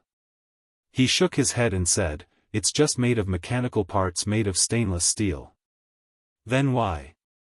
Logan was halfway through his sentence when he was interrupted by Kale. "Don't worry, I'm fine." "Boss, can you get hurt too?" Yutong asked curiously. She had seen Kale injured before, but even if it was a huge injury caused by a nuclear explosion, it would heal in just a few seconds. It's just a small injury, Kale replied calmly. He clenched his fists quietly. His heart was far from as calm as it looked. When he was still in the Red House base, he found that his self-healing ability had failed. It wasn't that it had failed, but it was temporarily suppressed by the mutation of his body and couldn't be used. Sure enough. After the nuclear explosion in Tokyo, his body had a big problem that he didn't know about. After arriving at the airport, Logan, take them back to the manor first. I'll go to Stark Industries and talk to Howard about something, Kale said. No problem. Logan nodded. Yutong, the telepathic ability can deal with Baki's loss of control very well. Pay attention to it. Kale ordered and walked over to knead Yutong's little head. Yutong nodded obediently and solemnly. Kale still didn't know what was wrong with his body that caused his self-healing ability to fail, so there was no need to say it and let the family cow worry for nothing. As for himself, he had to let Howard find out the root of the problem as soon as possible. It was late at night in New York, Stark Industries building, the 52nd floor of the medical research classification floor. The entire floor was quiet. Only Howard, who had changed into a white coat, was in a brightly lit isolation ward. His face was tense as he operated the medical testing equipment and was busy doing tests. Kale lay naked in the high-end medical testing chamber. His perfect body was like a work of art made of steel as green light scanned back and forth. Half an hour later, the medical chamber opened. Kale inside seemed to sense something and got up. He put on a simple shirt. Howard took off his mask and took a deep breath. He stared at Kale and said with unprecedented seriousness, "Some of the detailed test data haven't come out yet, but I have a general idea of your body's condition." "Tell me." Kale nodded calmly. There was no panic on his face. "Your body has been contaminated with a large amount of nuclear radiation. Just 1,000th of this radiation value is enough to make an ordinary person feel dizzy and have a fever on the spot. If it's more than 100th, you'll be tortured to death by illness within a few years." Howard smiled bitterly when he said this. "With such a large amount of nuclear radiation in your bones, you're still alive. I can only describe you as superhuman. However, you are indeed superhuman. Your metabolism is more than 5 times that of a human. Your superhuman strength, speed, and stamina are more than 10 times that of a human. You're basically the perfect evolved version of a human. This should be the theoretical peak of the super soldier reagent's potential. There's also the unbelievable self-healing speed. Your blood contains a mysterious factor. It's because of this that the symptoms of the nuclear radiation in your body were suppressed." Howard was speechless. Kale held his chin and asked, "So you're saying that other than losing the ability to heal, my body isn't affected too much? How is that possible?" Howard frowned and shook his head. "The main point isn't the symptoms caused by the nuclear radiation. Originally, your super soldier reagent was in a stable and perfect state. However, under the influence of the radiation, it's slowly breaking down, collapsing, and trying to reform. I'll mutate twice? Or should I say, a potential first mutation?" Kale muttered. "You still don't know the severity of the problem. You'll become even stronger than you are now without losing your natural lifespan. That's called evolution." Howard paused and slowly said with difficulty, "The gene you're currently reforming will indeed induce a powerful ability. However, before the gene's reformation is complete, you'll gradually lose your ability and even your life. Genetic ability is like a flood. Even with the strength of your superhuman body, you won't be able to hold on for long." Kale's body trembled. He calmly asked, "Roughly how much time do I have?" "Less than a year." Chapter 128. Gene mutation with less than a year to live? Kale, who was sitting beside the medical pod, felt as if he was struck by lightning. He clenched his fists so tightly that his bones cracked. This was too cruel for him. He had just changed the world in the chaos of World War II nearly a year earlier. He had accumulated 500 years of life enhancement cards and had just stepped into the peak of life in this era. He had just founded Family Cal, taken control of Stark Industries, single-handedly accelerated SHELD, and had long-term plans for the next 50 years. And now, everything was back to zero. Gene mutation could not be reversed. Kale was now like a burning wheel. Unless he rushed into the sky and became the eternal sun in one fell swoop, the rest of the consequences would be to obediently wait for death and welcome the embrace of the goddess of death. Right, rush into the sky. Kale seemed to have thought of something. His dim blue eyes reignited the light of hope as he fell into deep thought. Sit and wait for death. This had never been his style. Howard. This is the infinite equation I got from the Red House. Through continuous injections, it can prolong life without side effects and stop the aging of the body. Kale said as he waved his left hand. The infinite equation medicine turned from a card to a physical substance and landed on the operating table.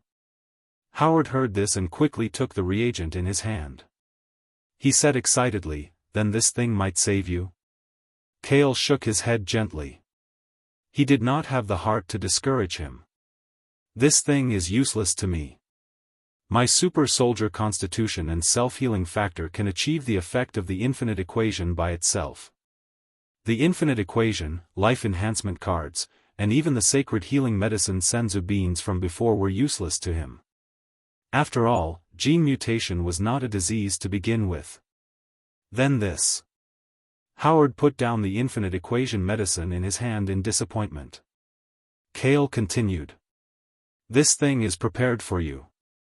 After you research and crack it, you can try to replicate it on a small scale for yourself, Fry, and Family Cal to use. You're still considering us now? Then what are you going to do? Forgive me for not being able to think of a solution," Howard said with the pain of limited knowledge. "Don't worry. I haven't given up, and these aren't my last words." Kale spread his hands and said in high spirits, "I want to live more than any of you. I want to see more heroes and powerful enemies in the future." Howard seemed to be infected by Kale's confidence. He asked eagerly, "You have always been able to create miracles. What ideas and plans do you have this time? In my opinion, Earth has yet to solve this kind of genetic mutation biomedical level." Kale nodded. His eyes glowed brightly as he continued, "That's why I can't stay here and wait for death. I want to leave Earth and fight for a chance of survival in outer space." "Leave Earth and head to the universe?" Howard was dumbfounded. He couldn't keep up with Kale's train of thought. "That's right. Only in outer space can I save myself," Kale said with certainty. Since his current super soldier physique couldn't withstand the pressure of genetic mutation and recombination, it was better to go to outer space. There were various races of the Milky Way Alliance and the Alaskan gods who built the divine realm. They must have physique-type ability cards that surpassed the blue grade. As long as his physique evolved further, he could withstand his own genetic mutation and complete the metamorphosis of a worm into a butterfly. But how are you going to leave Earth? Humans are still at a theoretical level in the field of aviation. They don't even have the ability to reach the nearest moon. As a top scientist, Howard subconsciously used scientific theory to overthrow Kale's fantasy plan. "Of course I have the confidence to leave Earth." Kale took a deep breath and also pinned this hope on the Space Origin Stone. The Space Origin Stone had the ability to open the Rainbow Bridge, space tunnel, and establish the law of any two places in the universe. Kale decided to bet everything on the Space Origin Stone. He gambled on this damned luck and tried to control the opening of a rainbow bridge to the ideal planet. "I won't leave so soon. Before that, I will clear all obstacles on Earth for you and pave the cornerstone and road for you." Kale assured Howard that he still had at least a few months to stay on Earth and prepare to pave a smooth road to guide them to the future. Howard was a little sad, but he quickly pulled himself together and reported all the recent matters and work he had been doing recently. Mobile phones and communication, computers, and the Internet, these two technological products and categories will be exhibited at the World Expo. With the economic recovery after the end of the war, it will create the framework and dawn of the information age. Stark Industries can use this to leap to the position of the world's top enterprise in a few years. Regarding the construction of the family base on the turtle-shaped island, I have contacted the construction company this morning. They have secretly prepared tools, materials, and a large number of development workers. According to the design I gave, it is estimated to be completed in about a month. An old friend named Obadiah Stanny is willing to manage Stark Industries for me. The specific shares have been transferred to Family Cal's name. I can concentrate on being a logistics staff and research artificial intelligence that represents the future of science and technology.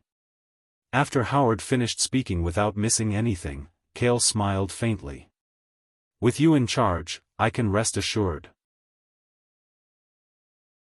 I don't know how Stark Industries and Family Cal will change the world in 5 years, let alone 10 or 50 years. Howard sighed and looked directly at Cale.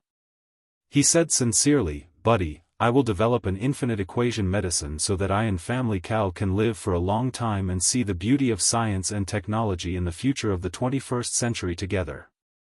But you must come back. Promise me." Howard had a strong premonition that after Cale left Earth this time, the two of them might not be able to meet again. "I promise you." Cale promised. There were too many things on Earth that he couldn't part with. He would naturally come back alive. There was no doubt about that. There is one more thing. Arrange for someone to do it.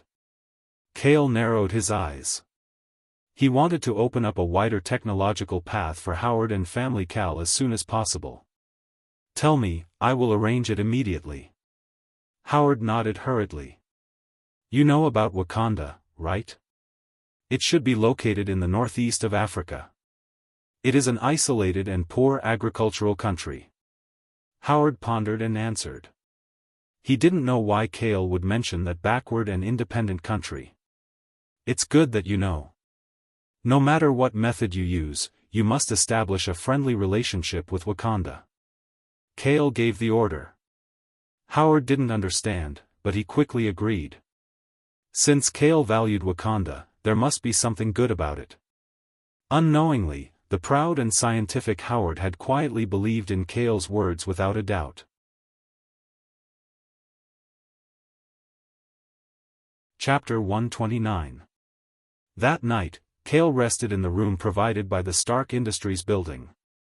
The next morning, Cale came out of the building and walked on the sidewalk in a leather jacket with a hood, letting the rising sun bathe his body. In the symbiotic state, venom can ease the genetic mutation caused by radiation, and it is now the only existence that can extend the lifespan of less than a year. Looking at the family of 3 talking and laughing in front of him, Cale recalled the last conversation with Howard last night, about my body. "Don't tell anyone except me, including the members of Family Cal. Are you afraid that they will be worried? I think everyone should know that you are our indispensable pillar. If you suddenly leave, the sky will collapse. When I am about to leave the Earth and go to the universe, I will naturally tell them. Telling them now will only increase their troubles and worries. 3 months, I will only help you hide it for 3 months." Kyle sighed, feeling extremely unhappy. Now, he was like an old man who was entrusting his family with his funeral, hiding the fact that there was something wrong with his body. He had too many things to think about. On the one hand, he had to compete for time with death, and on the other hand, he had to spend time to build the cornerstone of the family's power. "Half a year, the time I can stay on Earth is limited to half a year at most.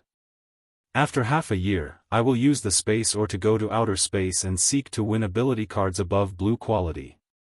Cale made up his mind and walked on the modern street. Suddenly, he looked up in shock, and the surrounding city streets in his field of vision were distorted and changing. The voices and figures of the passers-by were quickly fading, and in the blink of an eye, he was in the empty and stretched barren city. This again, mirror dimension? Kale raised his eyebrows irritably and looked around. Sure enough, he saw the black man who was suspected to be the caster standing not far behind him. "I am Blue, a mage," the black man said slightly arrogantly.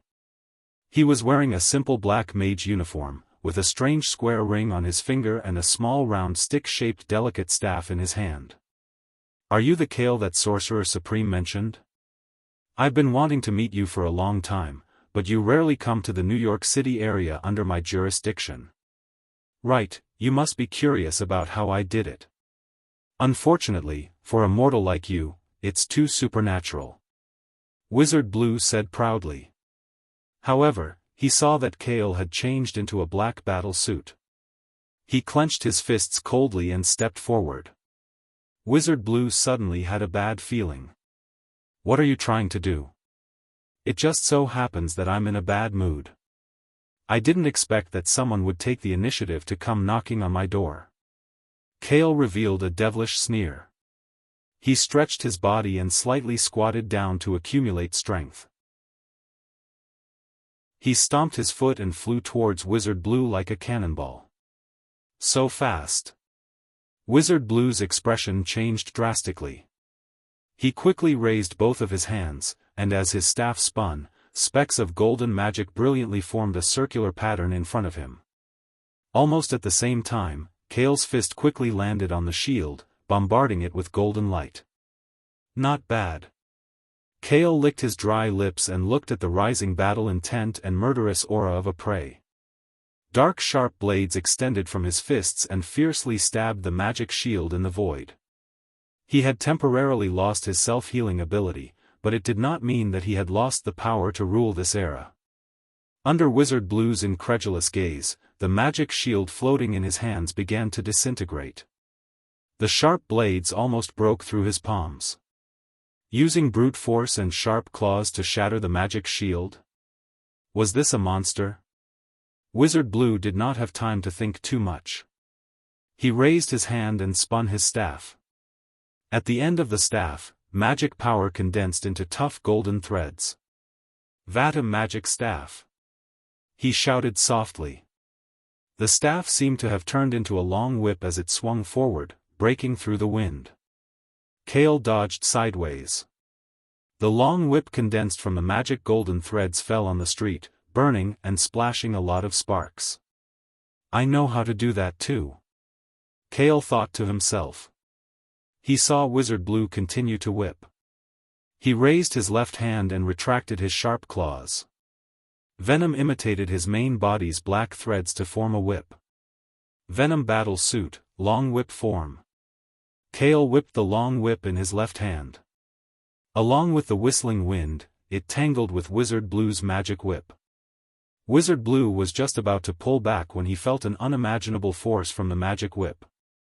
At the last moment when the staff almost fell out of his hands, he hurriedly cancelled the spell of the magic whip. "That's it?" Kale pouted. He whipped the long whip in his left hand. The whip whistled through the air and struck towards Wizard Blue's body. No matter how much the wizard understood the natural order and mastered the extraordinary power called magic power, his body was still that of a normal person. How could he dare to take a hit from Kale's whip that was 10 times stronger than a human's? Therefore, Wizard Blue turned around and fled without a backbone. His boots were magic tools called the Boots of Leap. When he jumped, a golden circular magic rune appeared on the soles of his feet. He could step on the void and jump as if it was flat ground. When Kale looked up, Wizard Blue had already jumped more than 10 meters into the air. "Since you're here, how could I let you run away?" Kale smiled. He cancelled the whip form in his left hand and sped towards the tall building beside him. He stepped on the walls and glass windows that were 90 degrees from the ground. He climbed and ran as if he was walking on flat ground. The distance between him and Wizard Blue was getting closer and closer. "You can't do this." He didn't use any spells. Wizard Blue was dumbfounded in the air. He looked at Kale who was running on the tall building, ignoring the laws of physics. A chill ran down his spine. Then don't blame me, I won't hold back. Wizard Blue gritted his teeth and chanted a spell. He waved his hands behind him. The mirror dimension was not as simple as a dimension that isolated reality. Wizards could also use the rules here to control the shape of the mirror dimension. Kale ran on the wall. Suddenly, he felt the space flip. The tall building he was on began to move and twist, pressing him against the ground. Soon, the front of the tall building and the ground were stuck together. Kale's figure disappeared from it. Wizard Blue landed lightly on the back of the tall building. He looked down blankly at the city streets that had returned to silence. He muttered to himself, "Did I kill someone?" "You're thinking too much." A cold voice suddenly came from inside the tall building. A humanoid monster whose body was covered in black leather broke the glass of the tall building and jumped out. Wizard Blue was about to raise his staff to cast a spell when a black silk whip extended and shot out. It tightly wrapped around the round staff in his hand. Before he could finish his sentence, Kale, who was in full coverage, rushed in front of him. He controlled his strength and threw a punch. Wizard Blue's head was hit hard. His eyes rolled back slightly and he fell straight to the ground. Sigh, an idiot who sent himself to me. A mobile card drawer.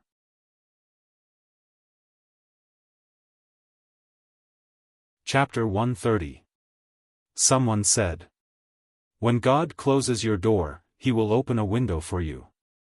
Kale did not know if this was the goddess of fate's compensation. Just as he knew that he did not have much time left, an idiot mage came knocking on his door, offering warmth and benefits. Coming here? Forget about the mage profession and the superiority of magic, he just had to pick such a time to come. At this time, Mage Blue was lying unconscious in the mirror space. The word miserable was written all over his body. Let me see the magic ability you mastered. Kale rubbed his palms, staring at Mage Blue as if he was looking at a naked goddess, his eyes flashing with a faint green light. His gaze and thoughts fell on Mage Blue urgently. In just a moment, hundreds of white and green cards of varying degrees appeared densely. There were also 4 blue ability cards that appeared clearly, intertwining and setting off the blue light. 4 cards? Kale was shocked. It was the first time he saw someone other than himself with so many blue ability cards. But then, he widened his eyes. A purple ability card finally leaped out from Mage Blue's body, emitting a purple glow, floating proudly above the 4 blue cards. Medium mirror space, enter the mirror space of another dimension. Purple ability card. Using the hanging ring, you can enter another dimension that coexists with the real universe. Although the mirror space itself existed, it was not noticed by others. The scene of the mirror space was similar to the real world, but everything that happened here had nothing to do with reality. Inside, you can secretly observe the people and things in the real world, avoid danger, and create a battlefield. You can control part of the mirror space's form appropriately. Using the skill, you can pull yourself and any creature within 10 meters, using humans as the standard, 10 people is the limit, into the mirror space. Cooldown time of the skill, 3 hours. Note, after the mirror space is damaged to a certain extent, it will be difficult to maintain stability, and the creatures trapped inside will escape back to the real world. Current status, can be drawn, requires a hanging ring artifact. Too bad, it's just a skill card. Kale could not help but frown, but soon relaxed. It was not a pity. Mages did not have super green level physique ability cards, or they would not be called mages. The other 4 blue ability cards were all the same, spellcraft ability cards. Teleportation portal spell, opens a circular teleportation portal. Blue ability card. Using the ring of suspense, he imagined a destination in his mind. The authenticity of the destination must be at least 80%. Standing on the spot for 3 to 5 seconds, he manually drew a circle and opened a small teleportation door that would span 2 places and last for 10 seconds. The teleportation distance was limited to the distance of one planet, Earth as the standard. There were other restrictions in outer space. Current status, can be drawn.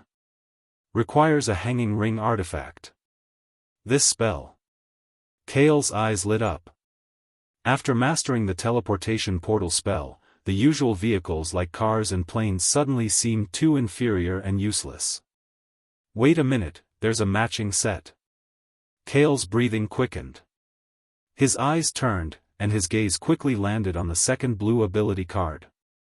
Fixed Teleportation Portal Creation Mastery, mastered the construction technique of fixed teleportation portals.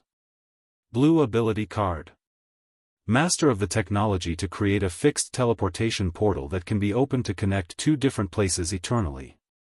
Every fixed portal is eternally bound to only one location, limited to Earth.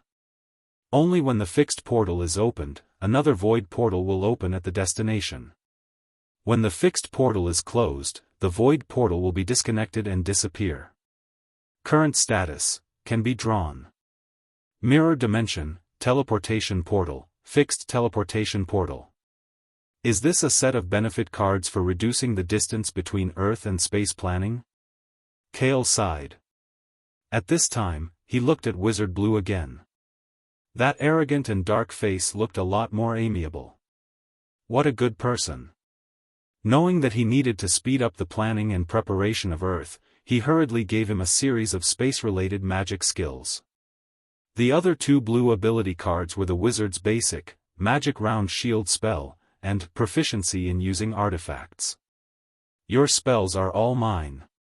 Kale suppressed his joy and sat down beside Wizard Blue. He began to copy and draw the 1 purple and 4 blue ability cards one by one. Blue ability card, draw distance limit of 1 meter, read time of half an hour. Kale had never drawn a purple ability card before. Now he knew, the draw distance limit did not change, it was still 1 meter, and the read time of drawing the card was as long as 3 hours. However, spending 3 hours to draw the extraordinary spell to enter the mirror dimension was still something that Kale was very happy to do. During these few hours of drawing the cards, Wizard Blue woke up a few times with his strong willpower.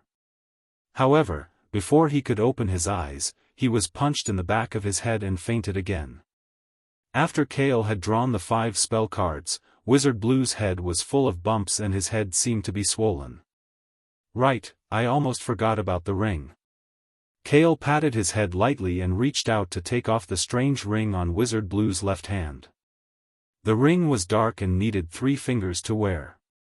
It was 5 times bigger than an ordinary ring. This thing was like a switch to magic. It could connect people and nature, drawing out the magic hidden in the body. Without it, even if one mastered the spell, they would not be able to use it. It's time to go back. Kale pondered and remembered something. He squatted down and began to take Wizard Blue's magic equipment. Personal items could not be drawn, so he could only take them with his own hands. Scepter of the Court of Life, Vatu Wand, Boots of Leap, these magic equipment were of little use to Kale. Fortunately, they could be used as blue-grade sacrificial material cards. 5 minutes later. Wizard Blue groaned in pain. He felt a strange chill on his body as he regained his senses. He woke up in shock and stood up from the collapsed building. He looked down at his body in a daze and realized that the magic tools and clothes on his body had been stripped off. All that was left was his underwear. You're awake? Kyle, who was beside him, glanced at Wizard Blue. He had just drawn the last spoils of war, the wizard robe, into a card. He stroked his chin in satisfaction. Let me think about what to do with you. He personally preferred to kill Wizard Blue. However, if the Ancient One found out, the relationship between them would inevitably be strained. Got it. The corners of Kyle's mouth rose, he waved his left hand, and the canned food for 10 people turned into a solid pile on the ground, and said, "This is for you.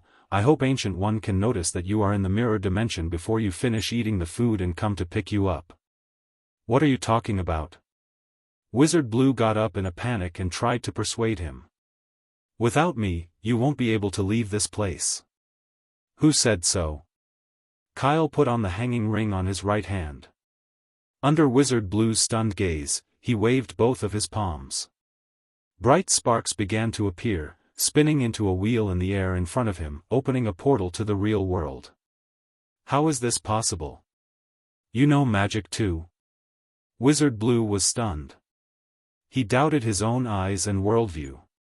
"Sorry, I'm actually a wizard too." Kyle smiled and stepped into the splendid door of Mars's spinning light.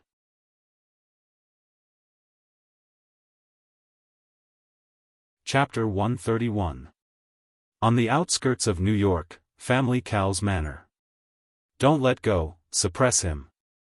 Under the trembling gaze of the children in the second-floor corridor, the spacious hall on the first floor was noisy and chaotic, as if a fierce battle was unfolding.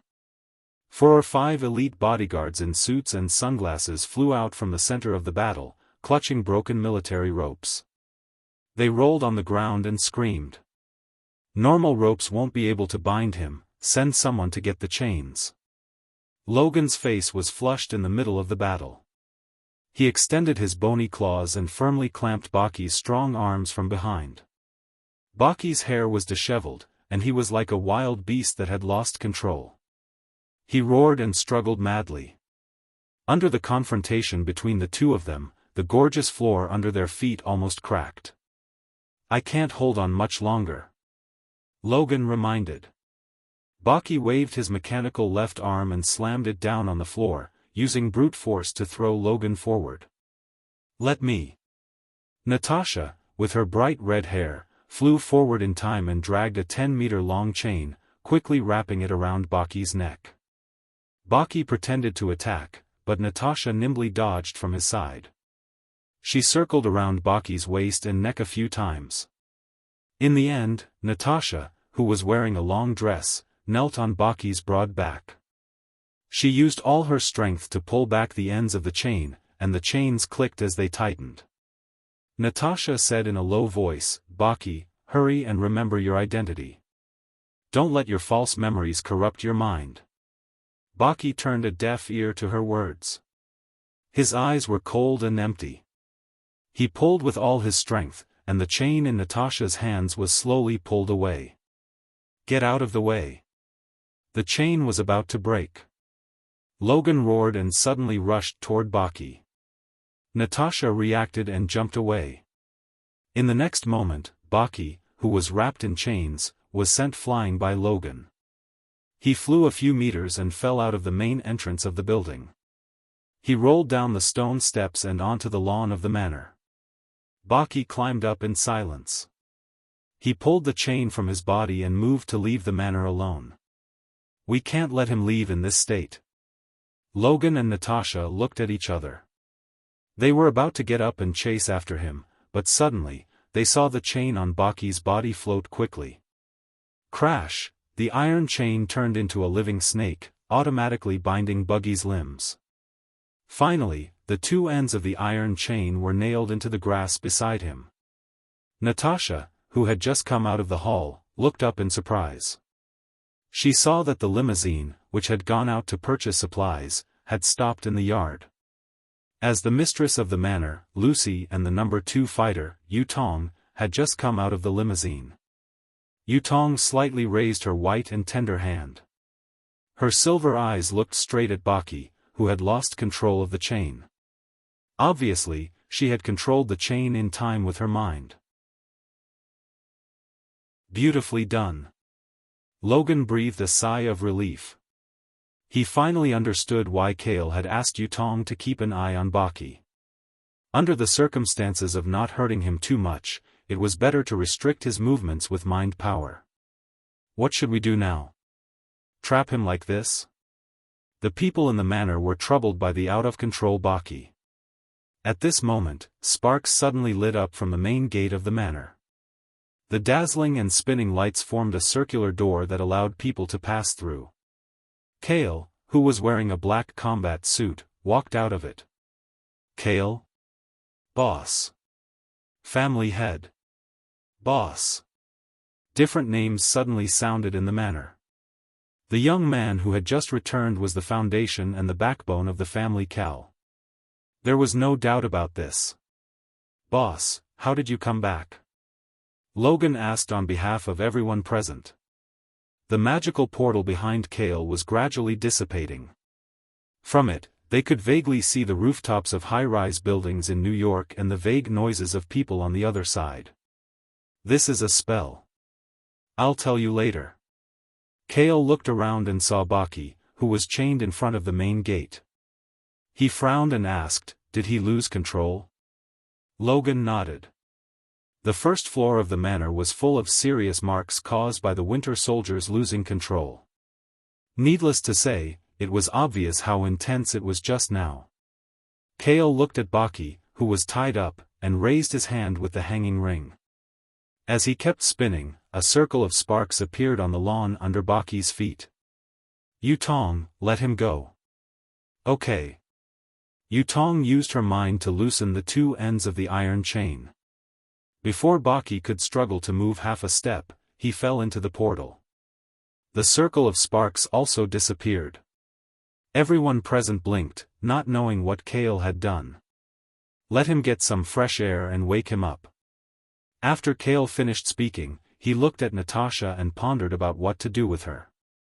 Natasha couldn't help but take a few steps back. Even the top agents were like little lambs in front of the young man in front of her. However, she quickly came to her senses and stopped. After all, no one forced her to join them. In half an hour, there will be a family meeting in the hall on the second floor. "I have something to tell you." As Kale spoke, he opened another portal. On the other side was the master meeting room on the second floor of the manor building. "Natasha, come with me." Kale walked into the portal, and Natasha obediently followed behind him, leaving behind the members of Family Cal who were full of admiration. It had to be said that with the magic portal, not only did it save a lot of travel time, it also raised the level of pretentiousness by more than one level. It was a means of movement exclusive to mages. Other than the shorter distance and the smaller entrance, it was not inferior to the appearance of the Rainbow Bridge's toner. In the master meeting room on the second floor, Kale, who was sitting in the office chair, tapped his fingers lightly on the table and said directly, "I don't completely trust you. You betrayed the Red House. One day, under the pressure of a stronger force, you may betray me. Then why did you save me?" Natasha bit her lower lip lightly and sat down calmly on the sofa. She had experienced being used and abandoned many times. She had long been used to the feeling of not being trusted. She was far from the weak and powerless girl she looked like on the outside. She was a true Black Widow. Once her temperament, memories, and past experiences were tainted, it was difficult to clean them up. "Because you still have value to me. Moreover, the consequences of your betrayal will not be able to escape Family Cal's pursuit as long as you are on Earth," Kale said in a confident tone. Natasha believed him without a doubt. Kale continued, "In these 2 months, you must stay in the manor. You are not allowed to leave even half a step. Come see me once every 3 days for half an hour." Why? When Natasha heard this, her beautiful eyes blinked strangely. An inexplicable sense of anticipation welled up in her heart. If Kale took a liking to her, she wouldn't mind. "In 2 months, I will recommend you to Nick Frey's side and work at the newly established SHELD. Whether you can gain the recognition of my family's forces and clean up the stains on your body will all depend on your performance." Chapter 132. 2 months was more than enough time for him to transfer the super agent from Natasha to every child adopted by Family Cal. As for why he didn't keep Natasha in Family Cal, Kale had thought about it over and over again. Natasha was a top-notch spy trained by the Red House. He didn't want to ignore or change her status as a Black Widow. It would be more appropriate to send her to the top management of SHELD. Letting Natasha act as a bridge between the family and SHELD could also help family Cal monitor and understand the internal situation of SHELD. Kale was about to leave Earth and fight for his last chance of survival. With a long-term view, he would instinctively leave a lot of backups for things that he didn't have complete control over. SHELD was one of them. Since it was tasteless and a pity to abandon it, he would send someone to monitor it in secret. For half an hour, Kale kept Natasha by his side in the master's conference room so that he could copy the super agent. Half an hour later, it was almost time for the family Cal's meeting. Kale ordered Natasha to leave first. He waved his hand with the ring on it, and a dazzling portal appeared from the ceiling and expanded. When the circle of sparks expanded to a radius of 1 meter, Dong Bing, whose body was wrapped in chains, fell out of it and landed on the floor of the conference room in a sorry state. What happened? Baki got up in a daze. The chains on his body made a crisp sound. Just now, he felt like he was in a dream and kept falling for more than half an hour. You've finally recovered. It seems like this trick is quite effective, Kale said as he pondered. This was just opening a portal, and the exit was directly above the portal. This way, people would keep falling through the portal. Recovery? Did something happen to me again? Baki looked at Kale eagerly, desperately seeking an answer. Kale looked him in the eye and stated frankly, "You lost control and went on a rampage just now. Family Cal spent a lot of effort to subdue you." "Yes, I remember now. Just now, my brain was controlled by those confusing memories again. They want to kill, destroy, and take orders." Baki muttered to himself. Suddenly, he smiled sadly and sat down on the floor. "I thought I would be able to return to the way I used to be after leaving that place, but in the end, I still couldn't escape the control of my memories. I can't go back to the old me." Kale didn't say anything to persuade him. Even he felt that things related to the brain's memory were extremely troublesome. In Baki's case, his memory had been destroyed and erased, and he had been implanted with ruthless program instructions over and over again. Over time, he would mistakenly believe that he was born as a winter soldier machine born for a mission. Even in the original movie, after the 21st century, when the light of Earth's technology shone on the universe, the winter soldier's condition still couldn't be effectively cured. Baki's right hand hugged the metal mechanical left arm. He made a choice and said hoarsely, "Kale, why don't you kill me now? Give me an early release, and prevent future innocent people from getting hurt and dying because of the winter soldier in the depths of his memory." Kale was silent. He looked at Baki's sorrowful face for a long time. Finally, he said softly, "Of course I can fulfill your request. But if Steve is still alive, I can't explain this to him when he comes back." "Steve, Steve." Baki kept repeating. He shook his head and smiled bitterly. "Will I ever see him again in this life?" Kale knocked on the table and suggested, "I can use a freezer to freeze you and keep you in the manor's basement for safekeeping. One day in the future, when there is a way to cure your body, Family Cal will unfreeze you and wake you up. Then let's do that." "Thank you, Kale." Baki nodded gratefully. He agreed with this method that couldn't really be considered a solution. Freezing was a way to delay and escape from the current situation. It was a good idea for all purposes. When Kale found out about his body's genetic mutation, he also thought about freezing himself and sleeping peacefully until the level of technology reached a higher level in the future.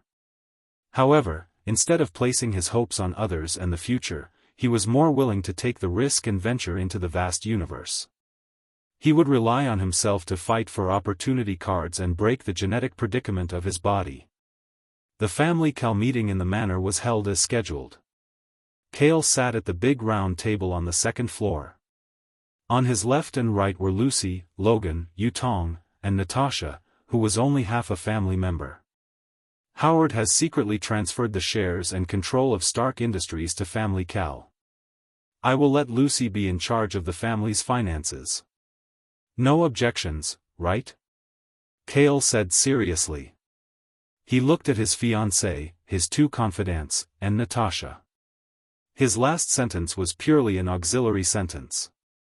Naturally, no one objected.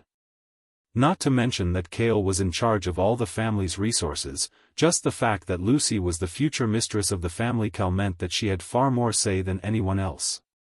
I don't know if I can manage it well. Lucy raised her hand in response. Don't worry.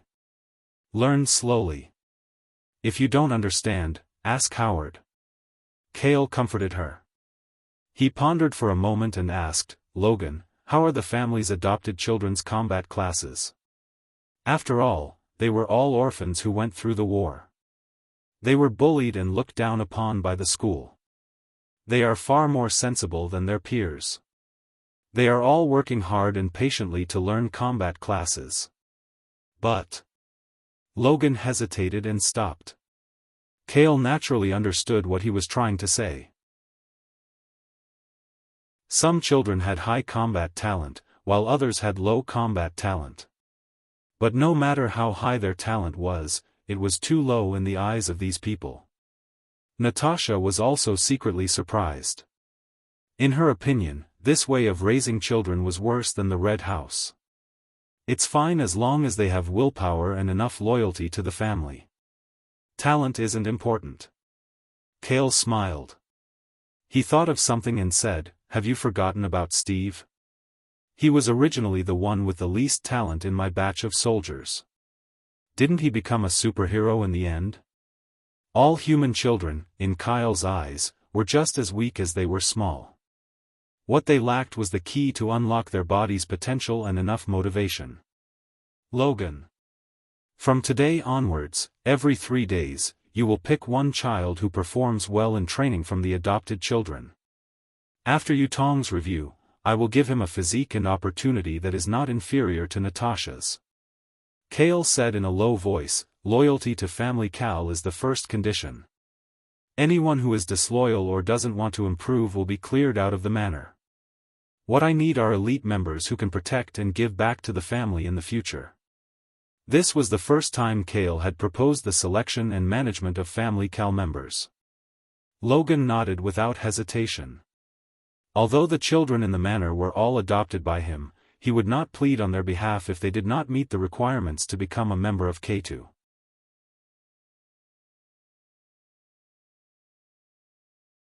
Chapter 133. Family Cal had only been established by Kale for less than half a year. Compared to the historical heritage of organizations such as the Red House and Kamartaj, it was not even worth mentioning. But in terms of financial resources, it had the physical wealth of half of Germany's national treasury and Stark Industries, which had the top technology products. In terms of connections, it had the new SHELD, which was recognized by the United States military and the World Council. In terms of strength, it had the symbol of peace, which stood at the peak of the superhero world, and 2 independent mutants. As long as the rules and management system of Family Cal were properly formulated, Kale believed that it would develop rapidly like a rocket and become the strongest hidden private force on Earth. There was no other. Logan and Yutong believed in Kale's words without a doubt. Sometimes, even if they did not understand some of the plans that sounded unbelievable, they would still follow the instructions and execute them. On the other hand, the newcomer Natasha was even more confused and puzzled. She muttered in a low voice, how is it possible to give others a body constitution that is not inferior to mine? The body constitution of a super agent was not something that could be immediately effective with just a simple injection of medicine. Otherwise, there would not only be one top agent in the Red House every year. Women had to go through all kinds of cruel training from a young age to train their inhuman will. Then, they would be injected with a super agent formula that was specially formulated for them. After that, they would go through repeated battles to unearth the potential of the drug. Only when the formula drug was perfectly compatible with the body would she become the Black Widow, Natasha of today. She was already a strong person who could perfectly display the strength of a super agent since the establishment of the Red House. Now, Kale actually said that he wanted to mass-produce her body constitution. Did he think super agents were cabbages? As if he had sharply heard Natasha's muttering, Kale, who was sitting in the main seat, asked calmly, "Oh, Natasha, do you have any suggestions?" "No, I don't have any suggestions." Natasha quickly waved her hand, her bright red hair swaying like a rattle drum. Kale seemed to have seen through her thoughts. He muttered to himself for a moment before saying, "Logan, let Natasha be the deputy instructor while she's in the manor. The two of you will work together to select and train the children." "Ah, all right then." Natasha hesitated for a moment before nodding helplessly. She was not allowed to leave the manor for the next 2 months. She had things to do, so it was good for her to pass the time. "No problem on my side." Logan agreed very quickly. He was more than happy to have someone to share the burden of taking care of the child. In this way, Lucy would be in charge of the family's finances, and Logan would be in charge of training the family's talents. Only Yutong was left as a core member of the family. Kale's sparkling eyes fell on the quiet black-haired little lowly. Lucy, Logan, and Natasha also focused their eyes on Yutong. After this period of time together, they all clearly realized that although Yutong was only 8 years old and ranked last in the family, her actual combat power was only below Kale's. Every time she made a move, she could quickly control the situation with her mind. Ever since she received the Super Agent card from Kale, no one had seen Yutong display her full strength. In this era on Earth, she also had the combat power of a ruler. More importantly, Yutong was a loner and didn't like to talk. Her cognitive ability made her mature and independent far beyond her age. She was only slightly close to Lucy, who was protecting the future mistress of the family. As for Kale, she was absolutely obedient and almost crazy to protect him. Within the range of this manor, if anyone dared to say anything bad about Kale, or even feel dissatisfaction and disgust in their hearts, they might not even know how they died. Yutong. She was a sharp blade that only lived for Kale. It had always been like this. Yutong. She replaced me as the highest supervisor of the family. She has the authority to kill anyone other than the core members of the family. Kale said indifferently and coldly, "As long as it is a family member killed by Yutong, there is no need to investigate the reason. They will all be buried under the name of betraying the family." In the past, Yutong was a secret supervisor of the family. Now, he decided to give her the right to kill on the surface. She would be a sharp blade that could deter the internal members of the family. It was still the same problem. He didn't have much time left on Earth. All of the preparations for Family Cal had to be planned in the most direct and effective way. Chief Financial Officer Lucy, Chief Instructor Logan, and Chief Supervisor Yutong. As the 3 heads of Family Cal in the future, along with Chief Research Logistics Officer Howard and the future SHELD high-level spy Natasha, they were the 5 pillars of the family that Kale had high hopes for. Even if he left Earth and went to the universe, as long as these 5 pillars didn't fall, they could ensure that Family Cal would continue to develop steadily for the next 100 years.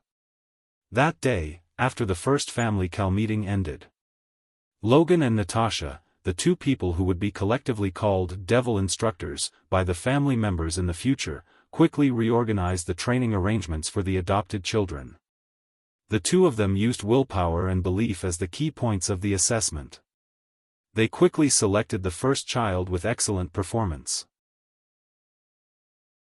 After Yutong's test and review, they were transferred to the master room on the 2nd floor for Kale to bestow the Super Agent ability card. The child who received the Super Agent ability card was listed as the lowest member of Family Cal, K2. They would officially receive Logan and Natasha's combat lessons and harsh high-load training. 10 days passed. Among the 30 to 40 adopted children, nearly 10 of them were permanently expelled from the manor and sent to a remote orphanage nearby. Among them, 4 of the children passed the review of the instructors and supervisors and received the ability card bestowed by the master of the manor, Kale. They only stayed in the office on the second floor for a few minutes, but their overall physical fitness was more than 3 times stronger than before. These K2 who received the ability card were like a divine opportunity. Each of them easily broke records in their high-load training and became superhumans in the eyes of the other children. Soon, the children who were originally living a comfortable life in the manor understood one thing from the bottom of their hearts. They must become a K2 recognized by Family Cal. By becoming a K2, not only could they stay in the manor under the protection of the crazy heroes, but they could also become stronger without any worries. If they were eliminated and expelled from Family Cal's manor, they would return to their previous hopeless and low-class life in the orphanage. Therefore, the adopted children in the manor went crazy as if they were on steroids. They trained hard all day long, hoping to stand out and become the next K2. Those children who became K2 began to learn some information about the family. They understood that as long as they served Family Cal for the rest of their lives, money, wealth, and prestige were no longer delusions.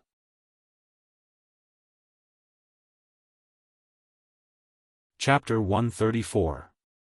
Regardless of whether they were mutated or not, they had mastered extraordinary spells, or they were proficient in the development of advanced technology. All of these were above ordinary humans. They were all simply called evolvers. Evolution could be said to be the natural instinct of all living creatures. It was to become stronger and live longer than other individuals of the same race. Even the Ancient One, who had mastered the mysterious spells of the universe and was dedicated to protecting Earth, could not avoid using the power of the dark dimension to forcefully extend his life. Transcending nature, superpowers, immortality, these were the ultimate goals of the evolution of all races in the universe. Kale straightforwardly told every new student that in Family Cal, not only did they have money, fame, spells, advanced technology, they even had the chance to obtain a lifespan that was 10 times or even 100 times longer than a human's. Super Agent, Blue Ability Card gave the students the opportunity to step into the path of evolvers. Now, Kale illuminated the steps of the pyramid for them, allowing them to see the ultimate goal at the top of the pyramid. If they wanted to reach the top of the pyramid and obtain the opportunity to continuously evolve, they had to rely on their own hands and feet to climb up in Family Cal step by step. Kale first opened the door of opportunity for the carts, and now he had enough motivation to work hard for the rest of their lives. How could they not go crazy? The children adopted by the manor desperately wanted to become a member of the family, carts. The children who had already become carts were full of vigor and drive. Every day, they would shout that they wanted to become human evolvers and become immortal. Therefore, not long after staying in the manor, Natasha, who was the assistant instructor, realized a very terrifying thing.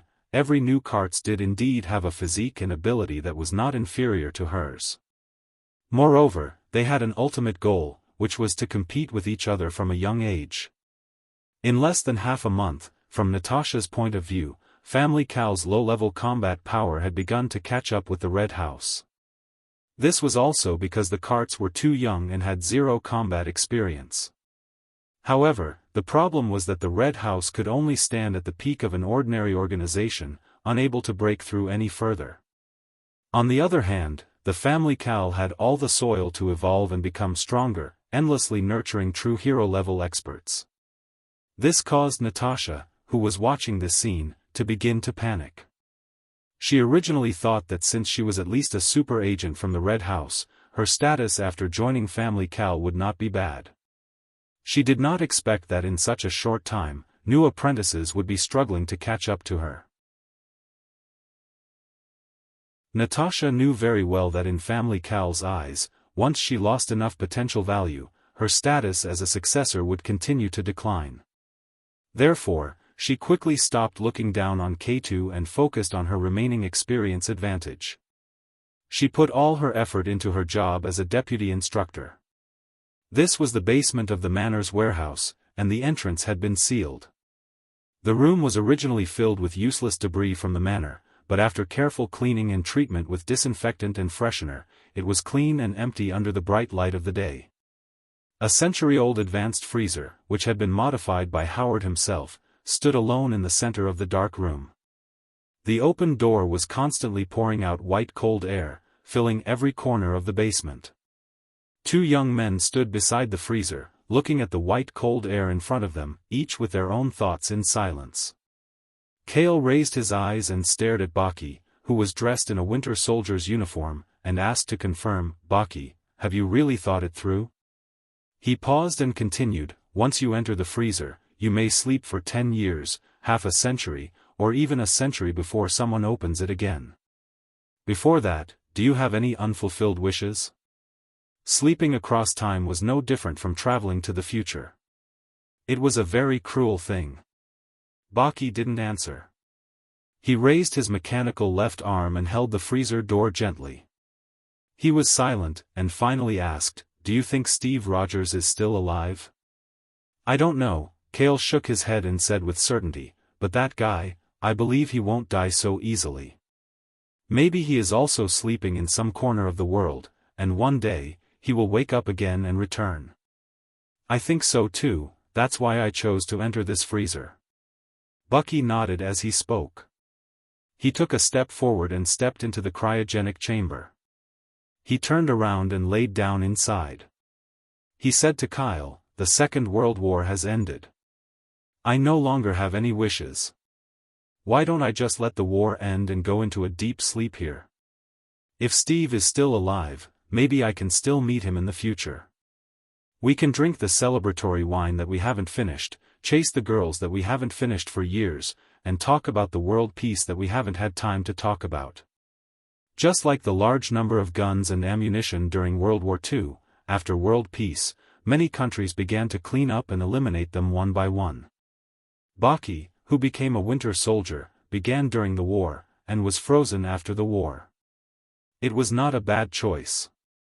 At least it could limit his actions and prevent him from completely becoming a killing tool used by others.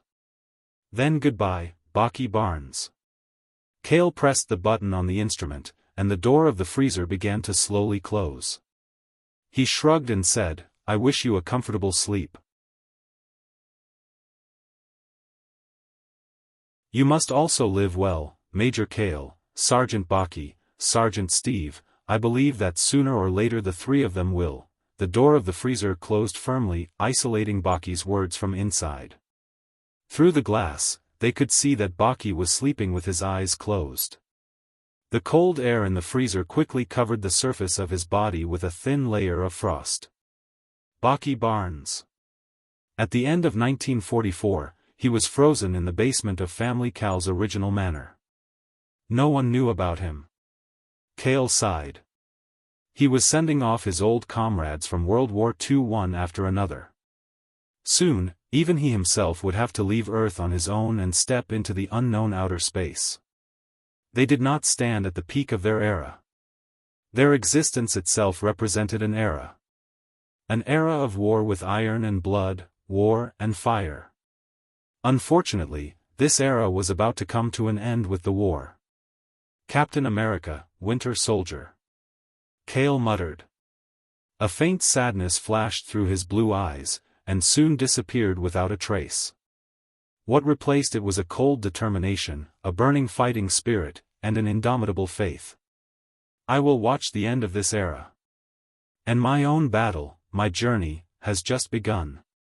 Kale turned around resolutely, opened the portal that seemed to be burning, and left without looking back. He was determined to embark on a journey into the universe soon. No matter how dark and far the journey was, he would risk his life to reach the other side and usher in a new evolution.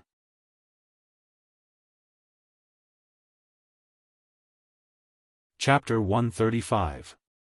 In the mirror dimension that overlapped with the dimension of New York City, no one could sense it.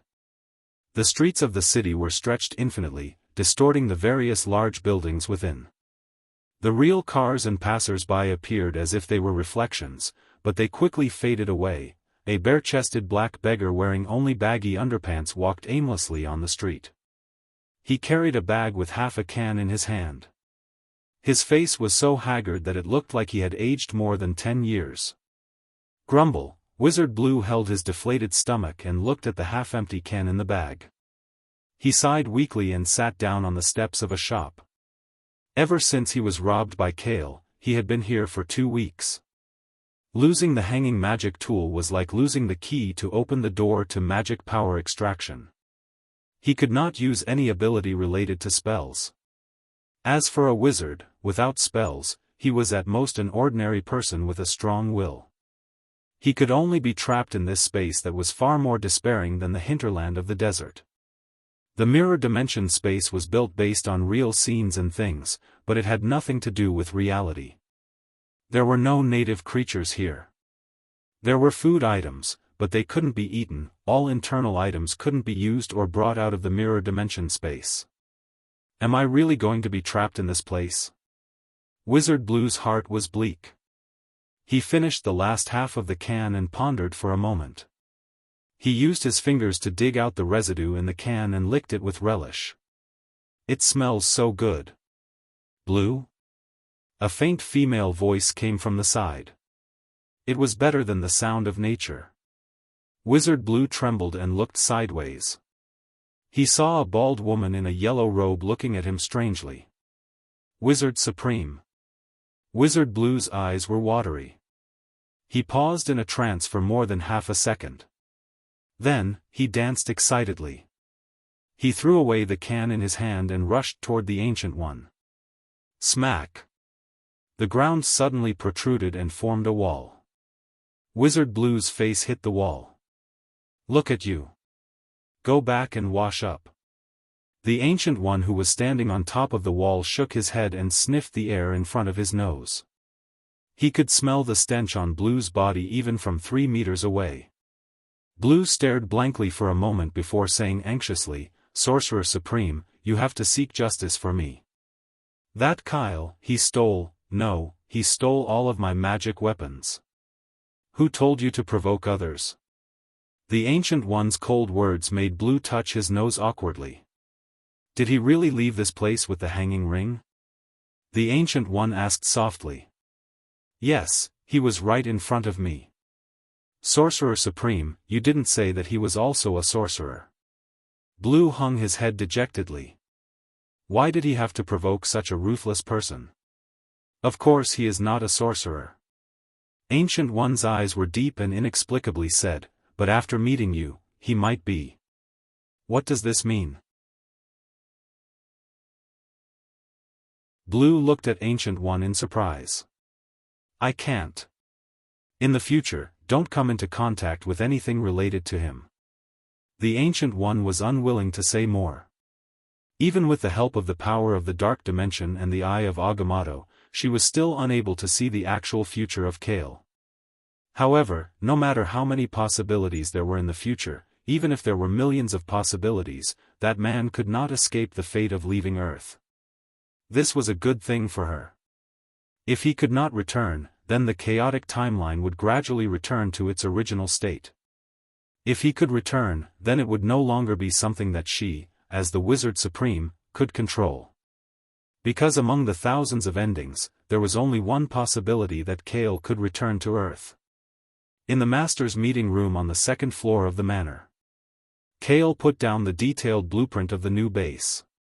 He supported his chin with his hand and said to himself meaningfully, "It seems that Alpha Centauri has picked up that stupid wizard." Ever since he obtained the few space esoteric spell cards, and recently tried to build the first fixed portal, he had a vague understanding of the mirror dimension and Earth's spatial structure.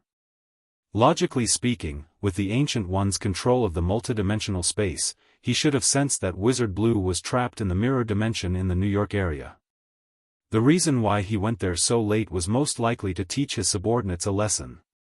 However, why didn't the Ancient One come to him? Kale had obtained a huge benefit from drawing cards from Blue. He had mastered the space esoteric spell card. He had been eyeing the Ancient One's cards. He had lived for hundreds of years and constantly explored the world and the power of magic. If he could draw an ability card from the Ancient One, he would be more confident in going to the universe. Unfortunately, if the Ancient One did not take the initiative to come to him, he could not go to Camartage directly. Kale did not know that the Ancient One was deliberately avoiding him. He did not want to be involved in the karma mentioned by the East and involve more bizarre possibilities in the future. Knock, knock, knock. A series of knocks on the door interrupted Kale's thoughts. After he agreed, a servant girl in plain clothes opened the door and walked into the room with a form and file. "Master." The girl handed over the file on the office table and quickly looked down at the floor. She did not dare to look at Kale directly. "Interesting." Kale looked at the information on the form and asked with interest, "You are a servant who is a few years older than the children who are waiting to be selected. You are not qualified to be a K2. I didn't expect Logan and Natasha to recommend you. I work in the manor during the day and train by myself at night. Even if I am a few years older, my potential is definitely not inferior to theirs," the girl said stubbornly. "Why don't you raise your head?" Kale looked at the girl and asked. "Because the master is not someone I can look at directly." The girl raised her small face slightly and looked at Kale with eyes full of passion. It was as if she was looking at a real god. Finally, he knew why she could be selected as a K2 as an exception.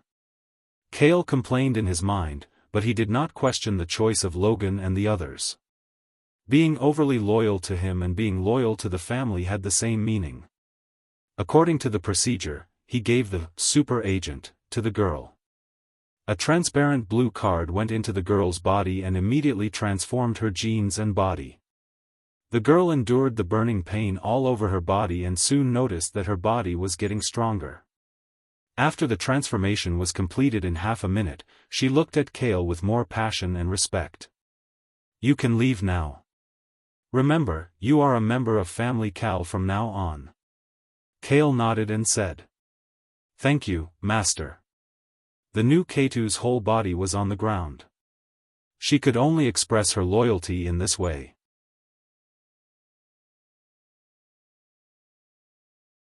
Chapter 136. In a little more than 2 weeks, 5 new trainees had been born in the manor of the Carl family. Since Family Cal used the Devil card as their totem, every child was recognized and recommended by the 2 instructors and supervisors. After being given the Super Agent ability by the head of Family Cal, Kale, they each held an identity card that represented their status as a member of Family Cal. On the back of the identity card, there was a background picture of a 2-winged devil holding a sword, Xingshan Universe, and other elements, with black and red as the background. Currently, the code names on the front of the identity cards held by the 5 new members were Red 1, Red 2, Red 3, Red 4, and Red 5. It would be the same in the future. Even if it was Red 99, it would not be too much. This was equivalent to a passing label, which represented that they were recognized by Family Cal as the lowest level of family members. Above red was the prefix of black, which represented the elite members of Family Cal. Currently, there was only the Black Widow Natasha, who was the lone codename of Black One. Above black was the rank of Jack, Knight, who were collectively known as the 3 giants of Family Cal, Logan, Yutong, and Howard. Howard was a strategic technical logistics, not a family combatant. Although he had always been in the Stark Industries building, the first fixed portal created by Kale was set in the basement of the Stark Industries building. The manor in the suburbs of New York was connected to the Stark Industries building in downtown New York through the fixed portal. Only then did all the members of Family Cal know about Howard. The family members even respectfully gave him the codename of Great Inventor, which was on par with Wolf King and Scarlet Eye. Howard himself accepted it happily, which made Kale feel a little awkward for a while. In any case, Family Cal's rules and regulations, selection, training, and class division were all on the right track in less than half a month. Furthermore, the construction of the base on Dragon Turtle Island in the Atlantic Ocean had been mostly completed. In about 10 days, Family Cal would officially move from the manor to the island. Everything in Family Cal was developing rapidly in the direction that Kale had envisioned. This was the only thing that made him feel gratified, because recently, Kale felt that the strange feeling in his body had become more and more intense. Originally, he had only lost the external manifestation of his super-strong self-healing ability. But now, as 2 weeks had passed, sometimes his extraordinarily sharp senses would fail. Of course, this was not an illusion caused by excessive worry in his heart. After all, even a human at their peak would lose part of their body functions for a few seconds within 24 hours every day and return to being an ordinary person.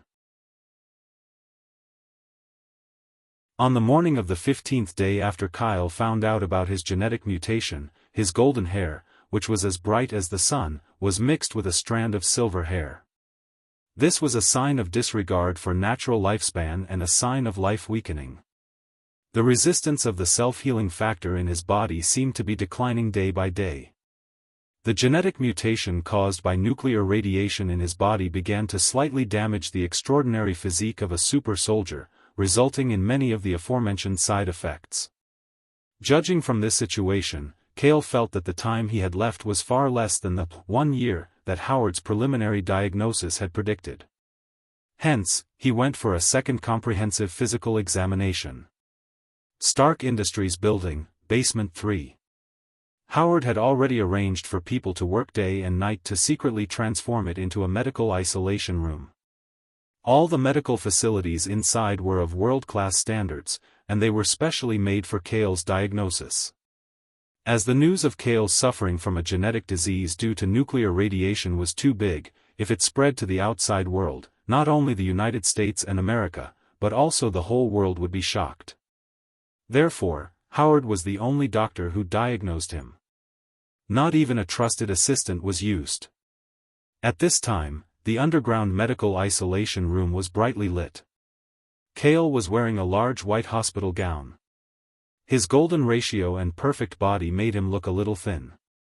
He sat calmly on the chair and patiently waited for the final test results. After a while, Howard, who was wearing a white coat over his shirt and suit, walked out of the single room with the test results in his hand. His face was solemn even though he was wearing a mask. "Do you have wine here?" Kale suddenly asked with a smile. He wanted to use a joke to dissolve the heavy atmosphere at the moment. "What wine? Do you know the condition of your body now?" Howard slammed the test results on the table. Even Kale was stunned. This was the first time he saw the usually romantic and gentle old gentleman so angry. "Sorry, I lost my composure." Howard took a few deep breaths and said with a sigh, "I feel useless. I can't help you with anything now." "It's okay." Kale nodded to show that he understood. He asked calmly, "Tell me, how much time do I have left?" Howard slowly reached out and opened one of his palms, as well as 3 fingers from his other hand. 8 months. Kale was silent. The time he had left was too tight. It was like the Grim Reaper was constantly urging him to go on his way. "Kale, if you are really confident, then you should leave Earth as soon as possible and go to the stars of the universe. Family Cal will not decline with us around." Howard held Kale's arm tightly with both of his hands. He looked at him sadly and said, "Look at yourself. You are the strongest God-level hero. You have been through many battles without leaving a single wound. Now you are like a terminally ill patient. Are you sure you still want to hide it from the family?" "I still need at least 2 months." Kale said firmly. The current number of K2 was far from enough, and the construction of the family had not reached the level where they could leave. Howard continued to persuade him, "Then how are you going to hide it from your family? Logan and Yutong are not ordinary people. They will definitely discover the abnormality in your body. Keep it a secret for as long as you can." Kale shook his head. He held his breath and gathered his strength. His muscles swelled and strengthened, returning to his original perfect and healthy physique. "I can't do anything to you." Howard helplessly sighed. He knew that he couldn't persuade Kale, so he could only report the latest research progress to him. "I've already solved the formula for the infinite formula. However, the cost of producing one reagent is as high as $200,000 US. It's possible to continuously satisfy a few people, but if you want to cover more than a dozen family members, I'm afraid that even the current Stark Industries won't be able to support it. Kale already had a countermeasure and said, the infinite formula reagent that is produced now only needs to be provided to the core members of Family Cal. K2 is still young. When they need the infinite formula reagent to delay aging and extend their lifespan, they will need to use their own efforts to exchange for it with evolution points.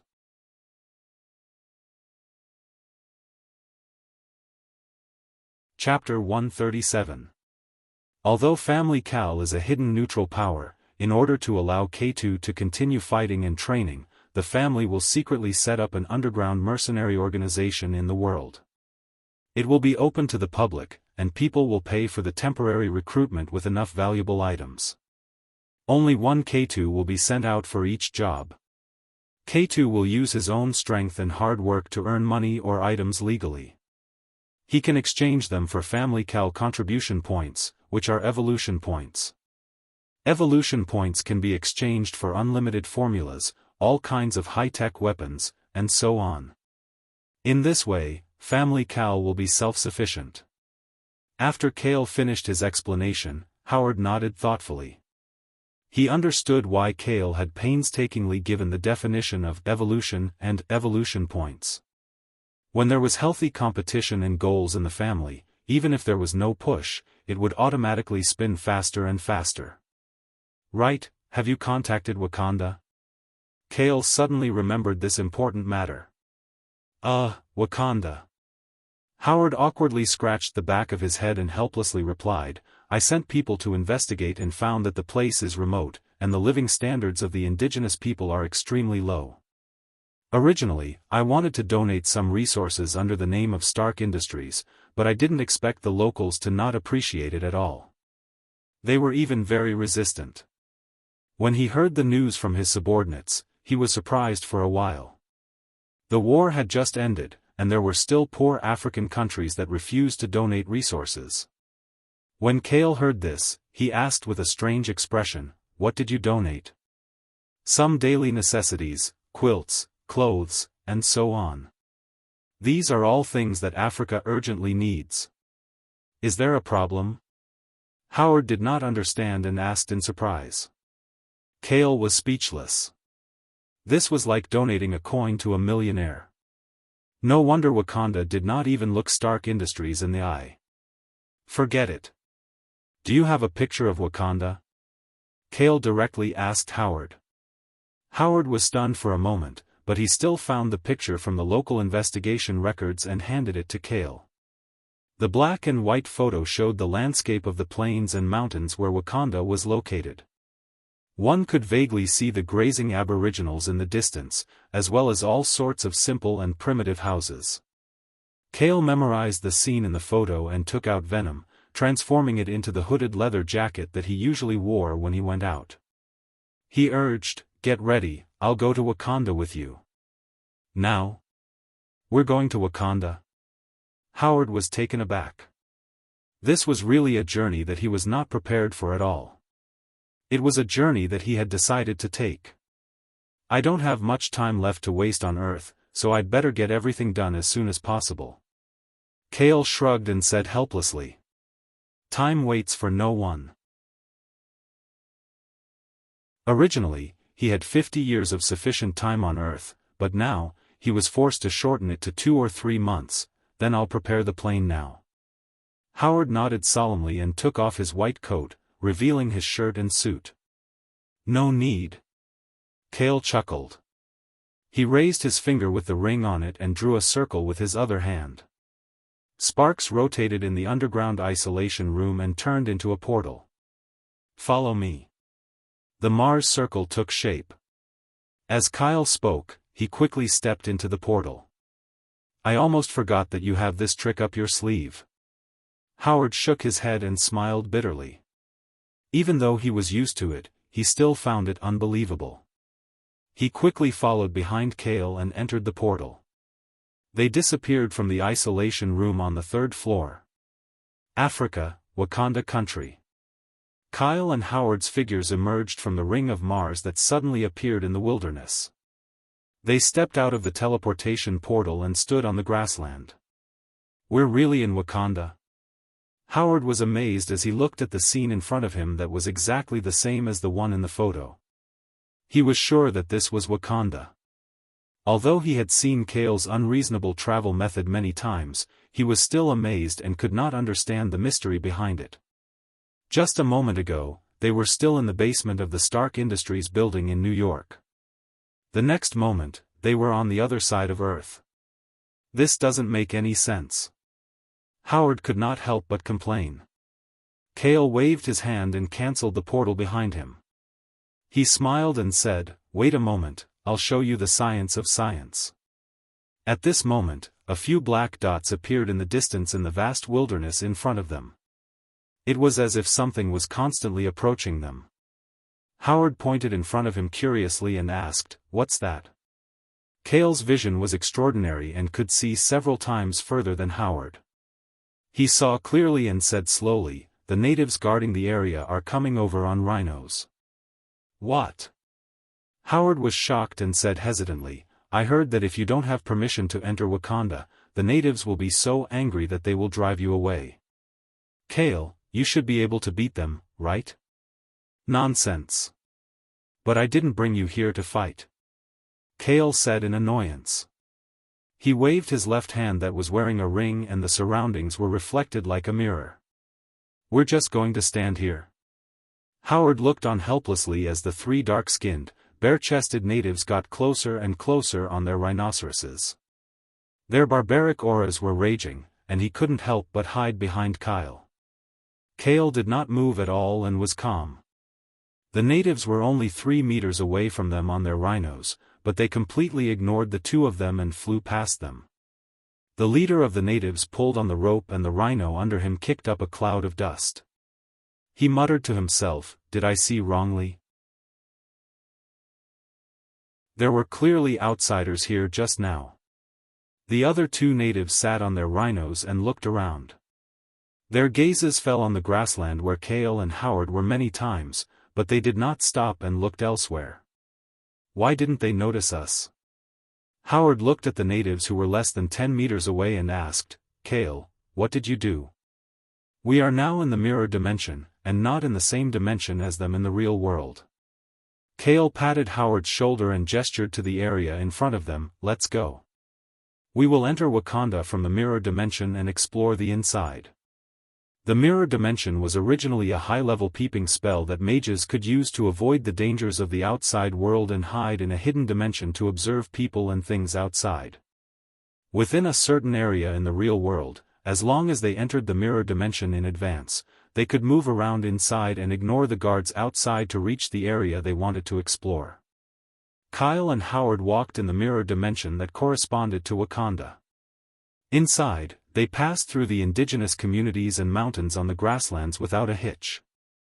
Finally, the two of them came to the deepest part of the Wakanda kingdom, where there was a shocking hidden place. "My God!" Howard exclaimed. The dreamy scene in front of him made him stare blankly, and his body and soul were trembling violently. You're tuning in to the Xiaofan's Wuxia Tales YouTube channel. Don't forget to subscribe and join us on this journey to catch the most captivating stories.